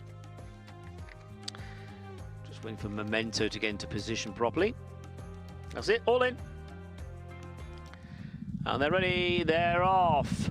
A mile in front of the Memento, slightly blew the start, and away smartly was Bacento with, to the wide outside, Athan. Those two front running by a couple of lengths to Pisnes on the inside rail. Byline is on the extreme out, and High Royal, when the red and white jacket is between horses. Red cap and Royal Scimitar just in behind the black and red cos. A Memento follows, going on down the far side, and it is Bacento passing the 1200 metre marker. Bacento by around about 3 lengths to Athan second. second. Couple of lengths away to Pisnair, who settles down in third. High Royal 4. Royal Scimitar's on the inside fence, followed by Byline, and as they leave the back straight, the back marker is Memento. It's Bacento, though, in front. 800 from home. Bacento with a lead of around about 5 lengths now over Athan. Pisnair holds third spot, followed by High Royal. Then comes Royal Scimitar, chased by Byline, and last of all, Memento. Top of the straight, 600 from the finish. Bacento kicks for home off the final turn, chased by Athan, and then Pisnair from High Royal. Over on the far running rail, Royal Scimitar. Byline is now starting to make progress. Memento is last of all. Athan throws down the challenge to Bacento. Here to the wide outside is Pisnair. High Royal tries to get organised, and ditto Byline, who is running on. It's Athan at the 200-metre marker. Pisnair trying to pick up Athan. High Royal still running on with Byline for company. Pisnair's in front. Pisnair, here come Byline and High Royal. Probably too late. Yes, too late. Pisnair's won it. Tight second. It is High Royal and Byline disputing second.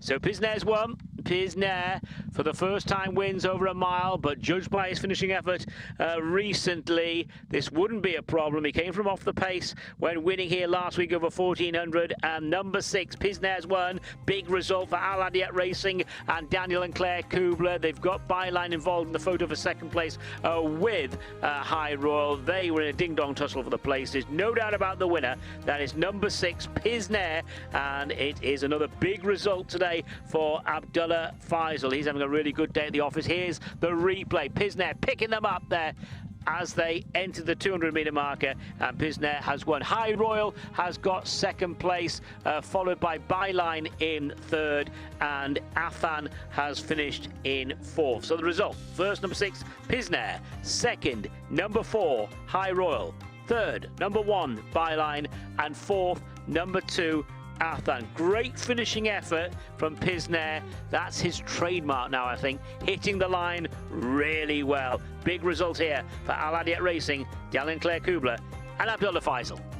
Yes, and we were talking about the position this horse occupied in the international markets, barely a point or so above stablemate Byline. There was a reason for that, as you noted how strongly this horse finished at over 1400 metres last week and has gone in deeper over 16 and finished like a train. It's not often horses leave George Scott and go on and win in the Kingdom of Bahrain. I know he'd been through Alan Smith prior, but well done to the Kublers, who've had big success internationally or local to home in the UK today, and they've won one of the feature races today, a whisker away from a 1-2 with High Royal in between, and kudos to the team for sticking around, taking second place prize money for a horse who'd already bagged the $40,000 pot for finishing on top of the Turf Series. He's had a great season, and surely, all being well, he'll be back for more. The old boy Byline, he took a little longer to get going. He's tried to give £3 to the other two, and maybe that's just been the determining factor. That penalty's just counting against him with his aging legs, but there's still plenty of spirit there. Athan's run on, or run for it, I should say, to try and take the race from an earlier stage. Stefan Lajaj, who's been a good judge this weekend, but in truth, I think class has come to the boil. Pisnair on top, High Royal and Byline a whisker between the big two as well. Well done the Kublers, a fine 1-3, and the final international race of the season here in Bahrain, and a good finish. Pisnair on top in very distinctive colours in this part of the world. Yes, Pisnair the winner, and it's been a wonderful meeting as well for Abdullah Faisal, and that takes him to the 14 winner mark for the season. Dream out loud? Yes, pushing Benoit de Sayet, who's had Phantom Flight, had success yesterday. So Neil Callan, the presence of that man there, breathing down the necks of the top two, barring Ibrahim Nada, so second and third in the jockey's title. He's threatened them, but he's made them pull out all the stops to keep him at bay. This is a horse who's really found his feet now in the Kingdom. Multiple winner in the Kingdom. Just looking back, is the number of wins this horse has clocked here in Bahrain. I reckon it is 6 wins, I reckon, in the Kingdom for this horse, who was a winner on the all-weather. Trained by George Scott, as you've already alluded to. There is Pisnair, the winner, Abdullah Faisal, aboard this 5-year-old, and he's really got it together now. Yeah, and well done the Kublers, because you're judged on these meetings. It is the end of their first season, but they won a Turf Series race yesterday with Lord Montague. They'd given His Highness Sheikh Issa successful with up the pace in a Turf Series race back in January, something that he hadn't seen his colours successful in prior. They've just had a 1-3 in the METHAQ mile. They've had a winner over at Lingfield today in a big prize all-weather race as well. So all is pretty rosy for the Kublers, and they'll be looking to kick on in Bahrain. So there is Pisner, the winner, and away from the obvious three there. I thought Affan's run a stormer there in 4th place. He's a coming force, isn't he? He's getting better and confirmed form, and then some with his old rival Bacento, who actually put the pace to the race, really.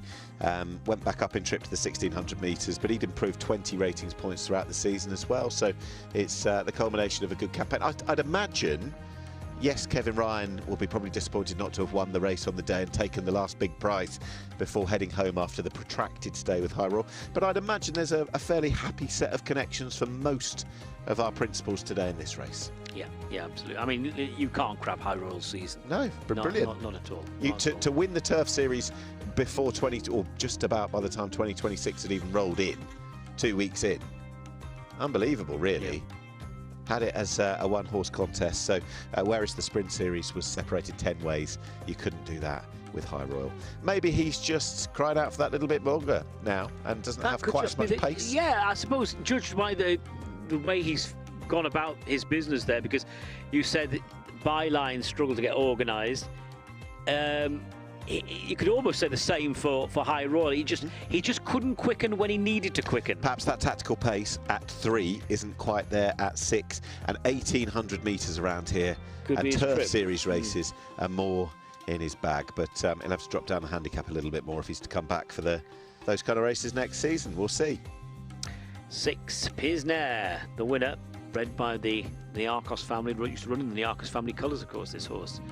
And here's another view. Pisner delivering that knockout blow, widest of all, going to the finish there on the replay. And the other horses, as we expected, your Royal Scimitars, Bacento, who put the pace to the race, Memento, they're just not good enough, and they've been beaten off by stronger performers, better animals in a quality race, which gets better most years as well. So for the prestige and status of the race, it's what you want to see. You want to see the best, the cream rising. So that's Team Kubler's 11th winner of the season, so it really has been fruitful here. And there's been a load of good ones, really, haven't there? Yeah, good quality ones amongst that lot. And another winner there for Al Adiat Racing with 13 winners, and Abdullah Faisal 3rd in the Jockeys Championship. Dream Out Loud, big winner for him earlier on, so he's had a real satisfying day here at the track. That is Pisner.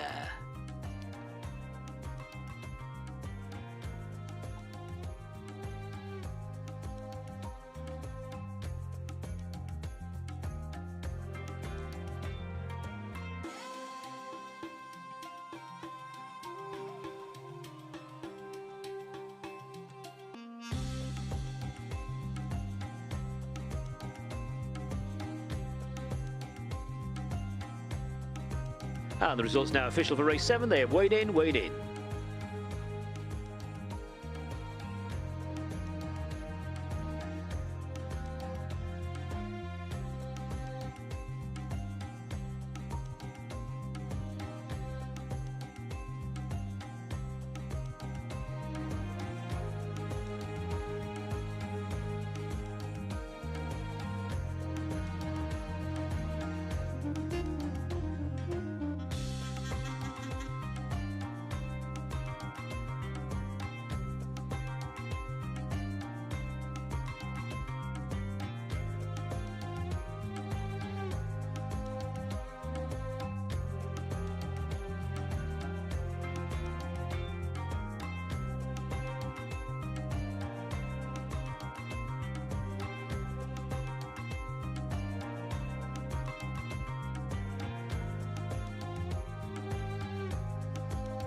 And the official result of race 7, the listed Al METHAQ mile, is as follows. First, number 6, Pisnair. Second, number 4, High Royal. Third, number 1, Byline. Fourth, number 2, Athan. And fifth, number 7, Royal Scimitar. The distance is 3/4 of a length and a short head. 3/4 of a length and a short head. And the time of the winner, 1 minute 38.11. 1 minute 38.11 seconds. It's weighed in. Official result, race 7, the Al METHAQ mile.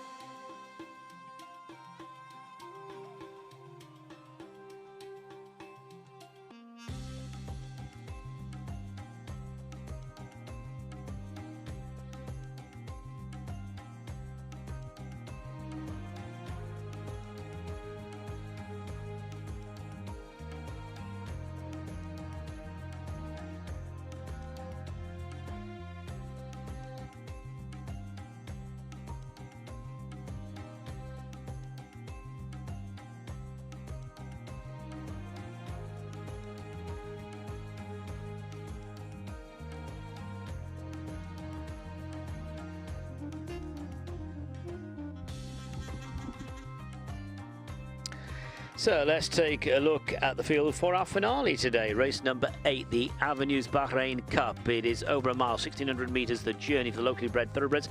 Number 1 is His Arm, Abdullah Faisal. Number 2, Knight's Lantern, Edson Rodriguez. Note number 3, Manshood is a non-runner. 4, Mr. Dollar, Neil Callan. Scratch number 5, South China Sea. 6 is Call of Duty and Lee Newman. 7 is Asaf and Abdul Ram Jassim. 8 Yazaman, Kasim Jamil. 9 Pisces, Ali Isa. 10 San Diego, Hussein Maki. 11 is Free Throw, Hassan Al Safa. And 12 is Mijwad, partnered by Abdullah Al Hawaj.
So horses are in the Parade ring for the 8th and final race and the 16th and final race of the King's Cup weekend festival that we've enjoyed. Hizam is the first runner. Abdullah Faisal is the man aboard, looking to continue a good spell. Been in deep contest the last twice, this horse, up against the best of the domestics, but a good handicap winner in December. 3 from 10, the overall profile.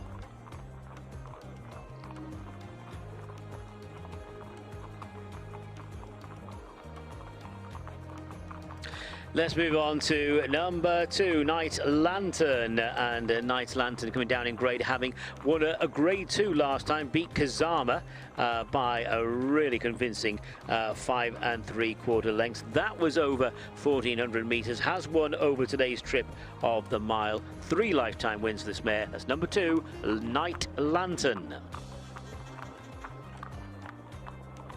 The best performance of her career last time. It's quite emphatic when she dispatched the likes of Hizam, a key form race going into this, and she looks very well indeed. Different size and shape is number 4, that's Mr. Dollar. Neil Callan certainly hasn't done that this weekend. Ali Abdul Majid is the trainer. Interesting runner, but has form to find. It looks a suitable enough race. 2 from 16 overall profile for Mr. Dollar.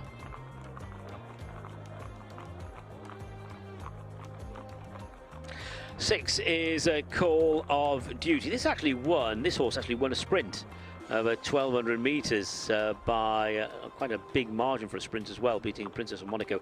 That was in December. Last time was behind Ez Al Bahrain.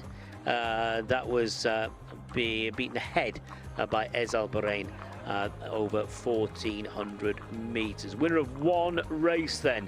That is Call of Duty.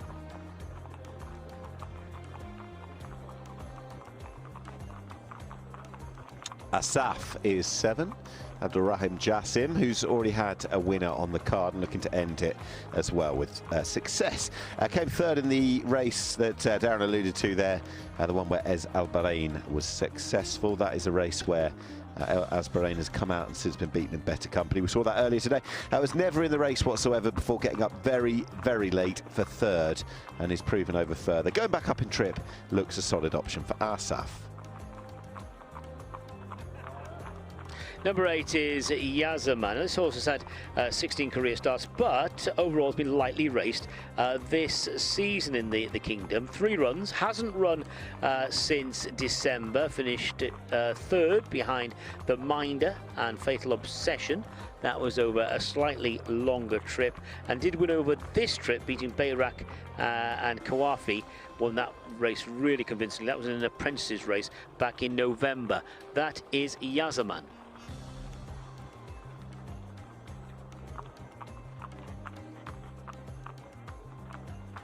Horse 9 is a late comer to the parade ring. That is Pisces under Ali Issa for Yusuf Aboanian. And Pisces was 5th in that race, the aforementioned race won by Ez Al Bahrain 2 starts ago. Went close to Moja last time as well, but hasn't won since the sole victory in the career, and that was well over 2 years ago.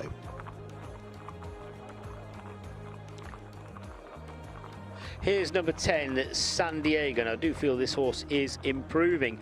San Diego, lightly raced, 5 career starts, 2 wins. Those 2 wins, the most recent efforts in February and just a few weeks ago. 2 from 5 for this horse. Only saw the race course for the first time back in January. That is San Diego, but do note this is a 3-year-old against the older horses. Yeah, he's progressive though, isn't he? Has won, as you said, a good couple of races recently. Is on a hat-trick now. Talking about horses seeing the track for the first time, we've got a couple doing just that. Free Throw is one of them. Hassan Al Safar takes the ride. Debutant, gelding by Elzam. The dam was a 2,000-metre winner in France. There is a graded winner in the US among the immediate pedigree. So Free Throw, we'll see what this one can do on debut.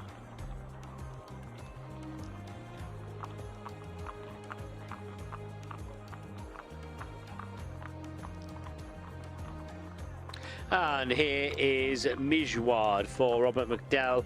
Abdul Al Hawaj by Skadu out to Sayada out by Ravens Pass. Mijwad, first time out, big price on the international markets, big player, big outsider on the international markets, but up against some horses that have got that experience, lightly improvers, so we'll probably have it to do in truth. That's Mijwad. The only good thing that I can see on the paper is by the sire of Phoenix, Skadu, and that might be again slightly tenuous, but Phoenix, of course, sired by Skadu, and was one of the star performers today. And I have to say, if I was drawing up a short list of the performers, the emphatic moments, the short list would actually be quite long. One thing about this race, Aaron, is as horses go out, that is horse number 2. That is going to be one of the popular runs in the market. Night Lantern, who's second favourite. It's the race that's perhaps got the least prestige and intrigue on the cards, as our nightcap, but it is the most competitive race run today. We're around about 3-1, 7-2 the field, with the 2 M&D races, racehorses at the top of the market. Call of Duty just edging it from stable and owner mate Night Lantern. Asaf is next in, who would be my particular preference in this, who's third in the market and proving quite popular. Mr. Dollar, San Diego, 5th choice in the market, but you were giving a reasonably positive word about that one. But as I said to you, Nick, you know, this is a 3-year-old taking on the older horses, which can be quite an assignment. Quite. But she's going in the right direction. She is indeed. So horses on the way out for the 8th and final race today, and what's been a glorious day, a brilliant day, and one which will have so many ramifications as well by the time we start even previewing races for next season. When you look at some of the horses that have come out of this race 8, 1600 metres for the AVENUES-BAHRAIN Cup, and a number of really interesting players. Night Lantern, who's coming into this off a PB, throw in their Call of Duty, winner of a race 2 starts ago and going back up in trip, and Asaf, who came from off the pace in a key form race which involves a few of these last time. So we'll pick them up in a few moments time when they're down at the post.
End of a very busy but very, very strong 2 days here in the Kingdom of Bahrain. Very much looking forward to the last race as well.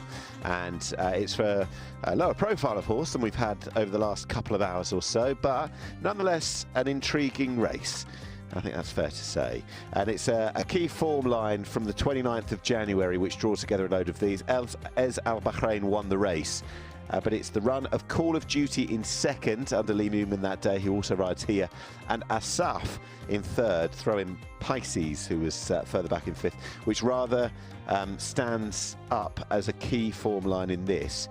Call of Duty ran a really good race that day. There was a winner of a race prior as well, was beaten the whisker on that occasion, a very, very narrow margin, having run a good race, and back up in trip should be no problem. But to me personally, it was the noteworthy run in third of Asaf, who has got a couple of lengths to make up on Call of Duty from that particular race, which really caught the eye. Was never in the race whatsoever, never in the business of threatening to win the race, but got up for a late third place bronze medal, and is proven over further as well. So going back up to 1600 metres looks a solid option. Still very early days as well. And a confirmation of the market as we've got it, which has been an interesting guide actually to a number of contests today. Call of Duty is weak but heads the market. Night Lantern, for the same connections, is vying for favouritism. Asaf is third choice. Mr. Dollar, as San Diego is beginning to shorten. Might have been that good word put up by caller Darren Owen, almost third choice in of the market as well. San Diego, the progressive horse who bids for a hat-trick, is next in. So M&D Racing have got Call of Duty. They've also got Night Lantern in the contest. Night Lantern, who's coming to this off a personal best. She's had only 8 starts, but last time 2.5 months ago, that was the best performance of the career in that domestic grade 2. There was style there, there was a bit of swagger. Good performance, good time, emphatic win, subsequent winner out of the race as well. She goes back up in trip, she gets the distance fine. There aren't really that many negatives as regards horses getting the trip, and on that form she has to be a player. Mr. Dollar for Neil Callan, he's had a good number of winners throughout the weekend. This won't be his most high profile ride, but he'll have had news that his son is riding winners in the UK today. He's had one in Bahrain, so wherever the Callans turn their attentions, they're generally not too far away. So reminder of the market, Call of Duty near enough joint favourite with Night Lantern. Asaf, who I think is going to run well, is third in the market. Mr. Dollar, San Diego on a hat-trick, is the one that continues to shorten, and you never know, in a few minutes time might even go off as favourite. We're 1 minute away from post time, with the loading process shortly about to begin, we hope. So with that in mind, after 15 excellent calls, one to follow as well, it's over with thanks for the final time this King's Cup Festival. Darren Owen. Thanks, Nick. Yeah, so runners circling behind the starting stalls for the 8th and final race, the AVENUES-BAHRAIN Cup. And blindfold already fitted to his arm, number 1.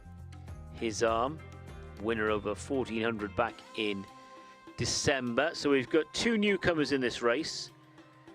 11 free throw, not easy to say that, free throw in the red and white colours of Al Mohammedia Racing, and Mijwad is the other newcomer in the pale blue jacket for Robert McDowell and Abdullah Al Hawash, Sheikh Isa bin Abdullah bin Isa Al Khalifa. Right, runners going into the stalls then for race 8, the AVENUES-BAHRAIN Cup. Going over the mile, 1600 metres. And Night Lantern is just loaded. There's a shot of Yazaman. Asaf has already gone in as well. So a field of 10 runners.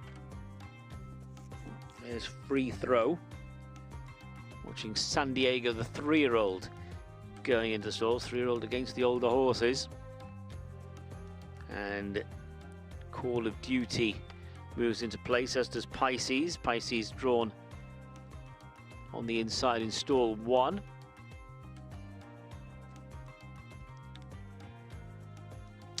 His Arm and Mijwad are the ones to go in. This is Mijwad, chestnut with a big white face.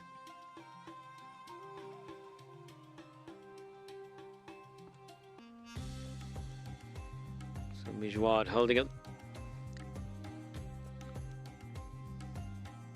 That's Mijwad going in. The AVENUES-BAHRAIN Cup, 1 mile, 1600 metres, race 8. All in and they're off. Yazaman walked out of the stalls. Free throw. Missed it by a fraction. That one just being bustled along at the back, and away smartly was Call of Duty, who's racing wide of a stable companion, Night Lantern, with his arm on the premises as well in the 2 shades of blue. Leaders are being followed by Mr. Dollar, pale blue jacket of newcomer Mijwad. Pisces is against the rail. San Diego is held up with Yazaman for company, so too Free Throw and Asaf, the back marker, but they're very well bunched. The pace is being made by Night Lantern with Call of Duty on the premises, and that pair are about a length in front of Mr. Dollar, then his arm, followed by Pisces and Mijwad, and Free Throw. San Diego, Asaf is second last, and Yazaman is last of all with 800 to gallop. The leader down the side of the course is Night Lantern from Call of Duty, only a length between them. His arm posted 3 off the fence as they prepare to turn in. Then comes Mr. Dollar, Pisces, San Diego progressing, followed by newcomer Mijwad as they corner. Asaf work to do, then Yazaman and Free Throw heading down towards the last 400 metres. M&E Racing and Paul Smith 1 and 2 at the moment. Night Lantern and Call of Duty. It's Night Lantern booting for home from Call of Duty. His arm is now giving chase from Mr. Dollar, San Diego and Asaf. 200 metres left to cover, and it is Night Lantern chased by Call of Duty. His arm is trying to get there, but at the moment Night Lantern has got all the moves covered. It's Night Lantern and Edson Rodriguez going on to collect. Night Lantern is the winner. Call of Duty second. Race on for third between His Arm and Mr. Dollar. It's a 1-2 for M&E Racing and Paul Smith. Night Lantern has gone on to win, winning the AVENUES-BAHRAIN Cup, number 2 on the card. For the connections then, M&E Racing, Paul Smith, Edson Rodriguez, and follows up the last time this horse raced, which was in January. Second place goes to Call of Duty. They dominated it, and it's a close run thing for third position between His Arm and Mr. Dollar. Waiting on the judge for third. No doubt about the first 2. Good result for the team, and it is number 2, the mare, the 5-year-old mare, Night Lantern, just stretching away, dictated things and stretched away, and had all the moves covered there towards the end, and it was a real comfortable performance, a polished performance from Night Lantern. Wasn't it just? And they bookend the thoroughbred race on the day by what do they have, 3 runners in the opening race for thoroughbreds. Race 2 had a 1-2-3 in it, and they've had a 1-2 in this one, so pretty good work, I'll say. Phoenix shattered the track record earlier today, and Night Lantern, she hasn't done quite that, I wouldn't imagine, but at the same time she's won quite well over the 1600 metres, stepping up from the 14 last time when she won with, as you said, all that style and swagger. It was a personal best after 8 starts last time, and she's now made it 4 from 9. 2.5 months ago, that was the best performance of her career. There's been substance to the form as well in the 2.5 months since we saw her. She got the distance absolutely fine. She was ridden to do so, and she was ridden as well to execute a plan and dispatch her rivals well, and that included Call of Duty, who's right there on form as well. He's run a great race, the best of those out of the Al-Bahrain race. His Arm, who's been in deep contest the last couple of times, 61 kg, couldn't have been easy, but is now 3 from 11, and I think overall the form's got a fairly good context and look to it. She's progressive. She's not had that much racing for her age, and hopefully there's plenty more to look forward to with Night Lantern. Well done to the Smith team, M&D Racing. It's been a fine afternoon, early evening. Yeah, Night Lantern goes to collect. Won a domestic grade 2 actually last time, so she's certainly going in the right direction, this mare by Call to Mind. Night Lantern the winner. Edson Rodriguez giving this horse real polished ride there. Night Lantern the winner of our final race, and 6 was second. That was Call of Duty. It was close for third. I think it was just maybe number 1, His Arm, number 4, Mr. Dollar. It was very close for third. We'll just wait on the judge to confirm third. 1 and 4, 4 and 1 take your pick for third place, but no doubt about the first 2 horses home. It's 2 beating 6. Night Lantern from Call of Duty. And in fact, I'm getting third now, and it's 2-6-1-4. That is confirmed. 2-6-1-4 has been confirmed. That's the provisional result. So first number 2, Night Lantern. Second, number 6, Call of Duty. Third, number 1, His Arm. And fourth, number 4, Mr. Dollar. As we welcome back Night Lantern. Edson Rodriguez for Paul Smith and M&D Racing. That's a 4th career success for this 5-year-old mare. been a little while since he was last in the winners' enclosure as well for the rider. And he's only had, I think, a few opportunities this weekend. So well done him for taking them. I think it is a good while actually since he was last successful, but with Black Shadow finishing second earlier in that 1-2-3. Black Pearl ran fourth yesterday. Yeah, that would indicate to me it has been a little while since success, and he's, I want to say milked every minute, because he certainly hasn't. He's enjoyed every minute of it, and why wouldn't you, as part of the King's Cup Festival, signing off with a win like that. Lovely mare to go forward with, and well done to all connected, not least Edinson Rodriguez. Go and make it official.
So let's confirm the official result of our final race. This was the AVENUES-BAHRAIN Cup. First, number 2, Night Lantern. Second, number 6, Call of Duty.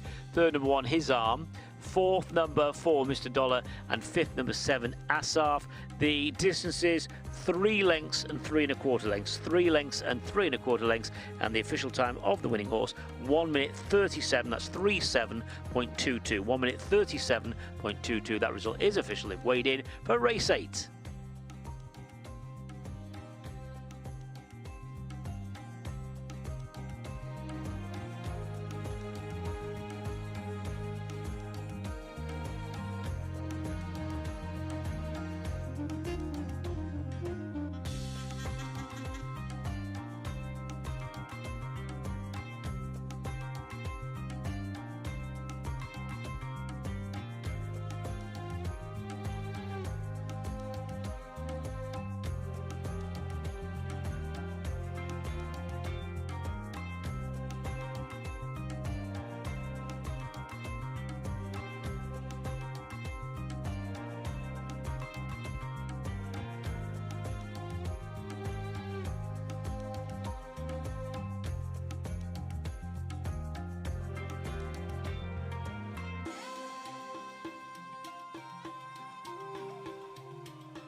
Time for our 8th and final trophy presentation. Appropriately named winner, Night Lantern wins the night cap.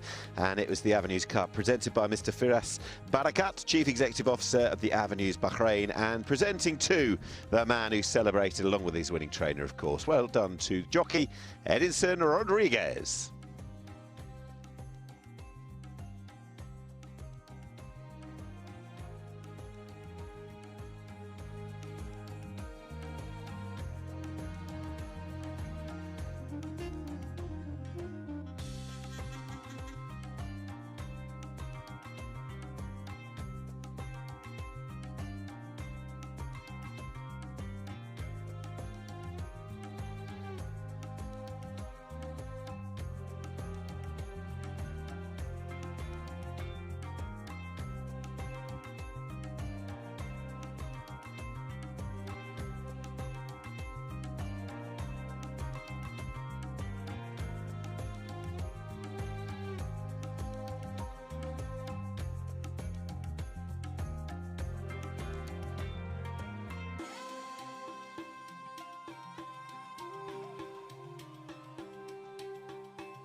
Well, how do you follow a day like that? I thought that the first day of action was a hard day to follow in itself, but thankfully, as regards to the international racing, it's done, because that was so good today. And I think that anything else that comes before the beginning of next season will really struggle to live up to what we've seen. In particular, I mean, the 3 runnings of the King's Cup, of course, for the purebred Arabians, the outstanding one that will live so long in the memory, local one, which was success under the moon there, of Realm over Barak. That was absolutely brilliant. 2 up-and-comers clashing a long, long way out. And I thought, for me, that was the highlight of not just today, but the 2 days.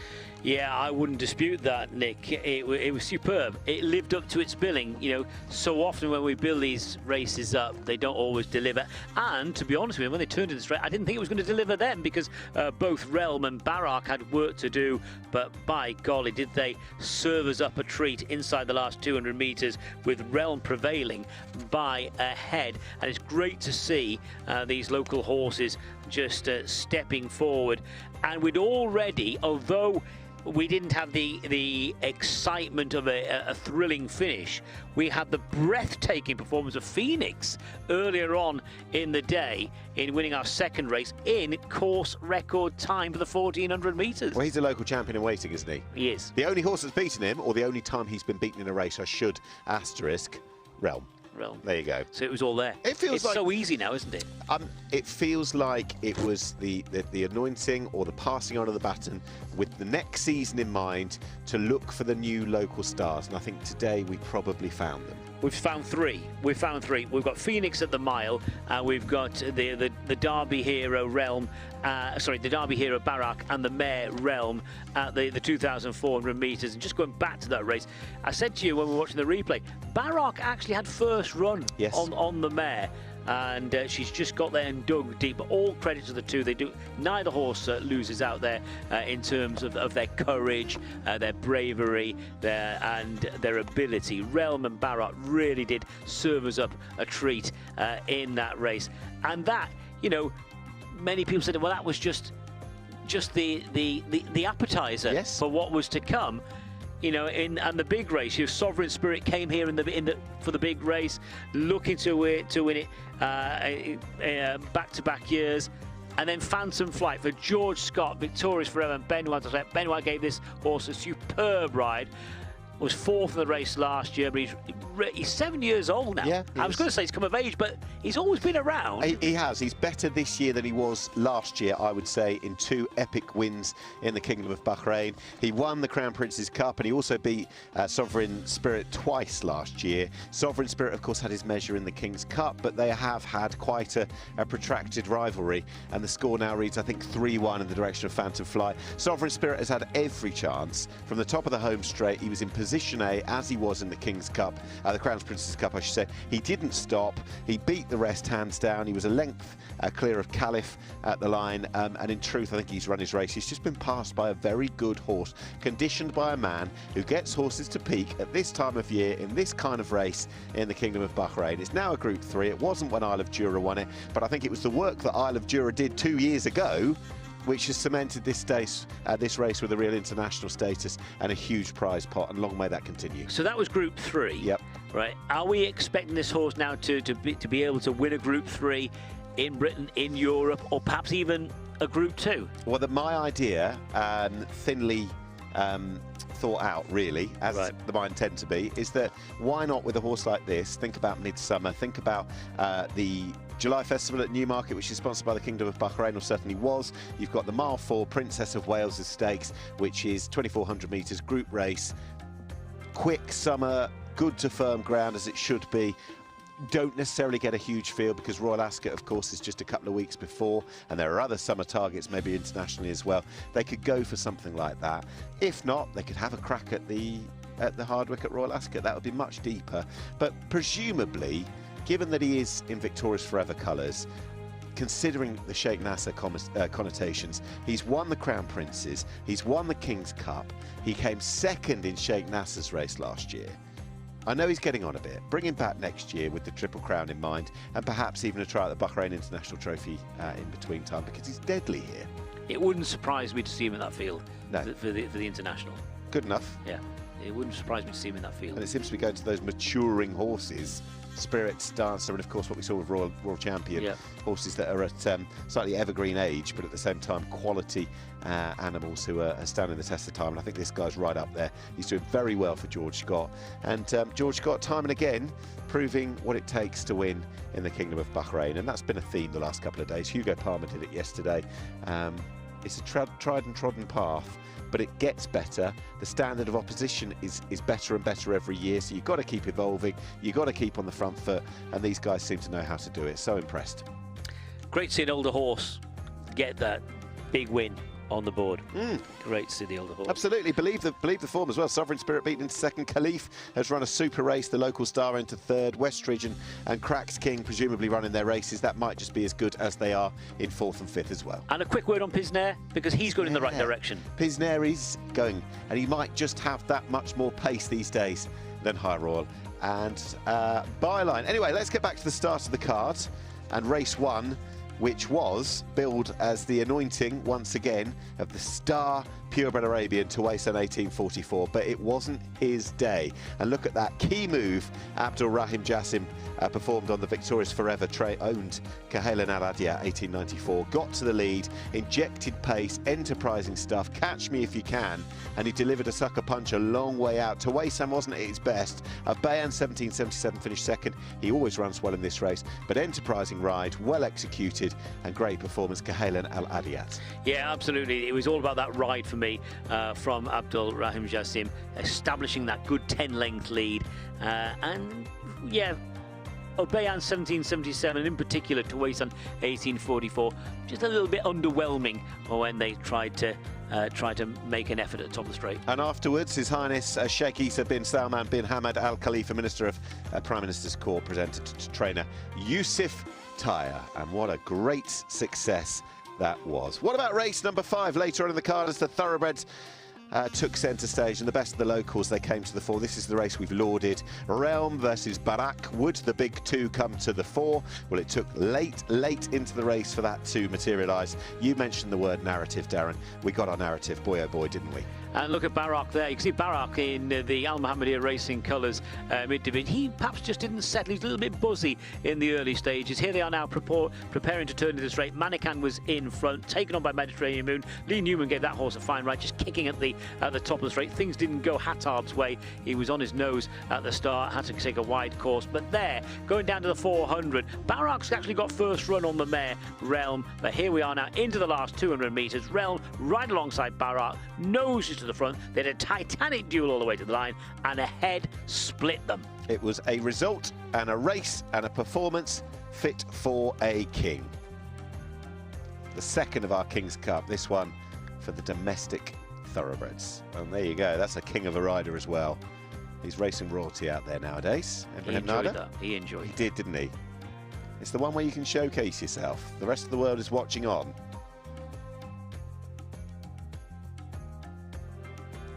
I've never seen him without a smile, you know. It's a good sign. Well done to Team Realm. She's 4 from 4. You can dream for the future. And afterwards, the trophy presented by His Highness Sheikh Isa bin Salman bin Hamad Al Khalifa, Minister of the Prime Minister's Court, to Mohammed Khalid Abdul Rahim. And then it was on to the imported horses, 400,000 US for the Group 3, His Majesty the King's Cup. Sovereign Spirit, the defending champ, the big horse on international markets, the one to beat. But one bid did beat him, and it was one who'd done it twice in the past as well. Phantom Flight, Darren. Sovereign Spirit just kept a beady eye on his stable companion Refreshment, who put pace to the race, but then keeping a beady eye on Sovereign Spirit was none other than Phantom Flight. They were a few lengths on, preparing to turn into the straight from Panning for Gold. We were looking for the likes of Cracks King, who came from off the pace. Here they are turning in, a Refreshment still holding on to the advantage, and now Sovereign Spirit travelling really strongly at this stage still for Abdullah Faisal, hit the front, and then watch out, here comes Benoit with Phantom Flight, takes the measure of Sovereign Spirit, and Phantom Flight wins by 2 3/4 lengths. That guy had a 6th gear. I don't think Sovereign Spirit was stopping. This guy just had that turn of speed. But the ground, that is a key, isn't it? It is key. It's key. Well done Rosie Jessup as well, alongside. She helped so much with the career of Isle of Jura out there. Big horse who needed minding. And afterwards, the trophy presented by His Highness Sheikh Isa bin Salman bin Hamad Al Khalifa, Minister of the Prime Minister's Court, to jockey Benoit de la Sayette and trainer George Scott, who won it 2 years ago. Top class operation. Top class operation. Aren't they just? Right, on to the METHAQ mile.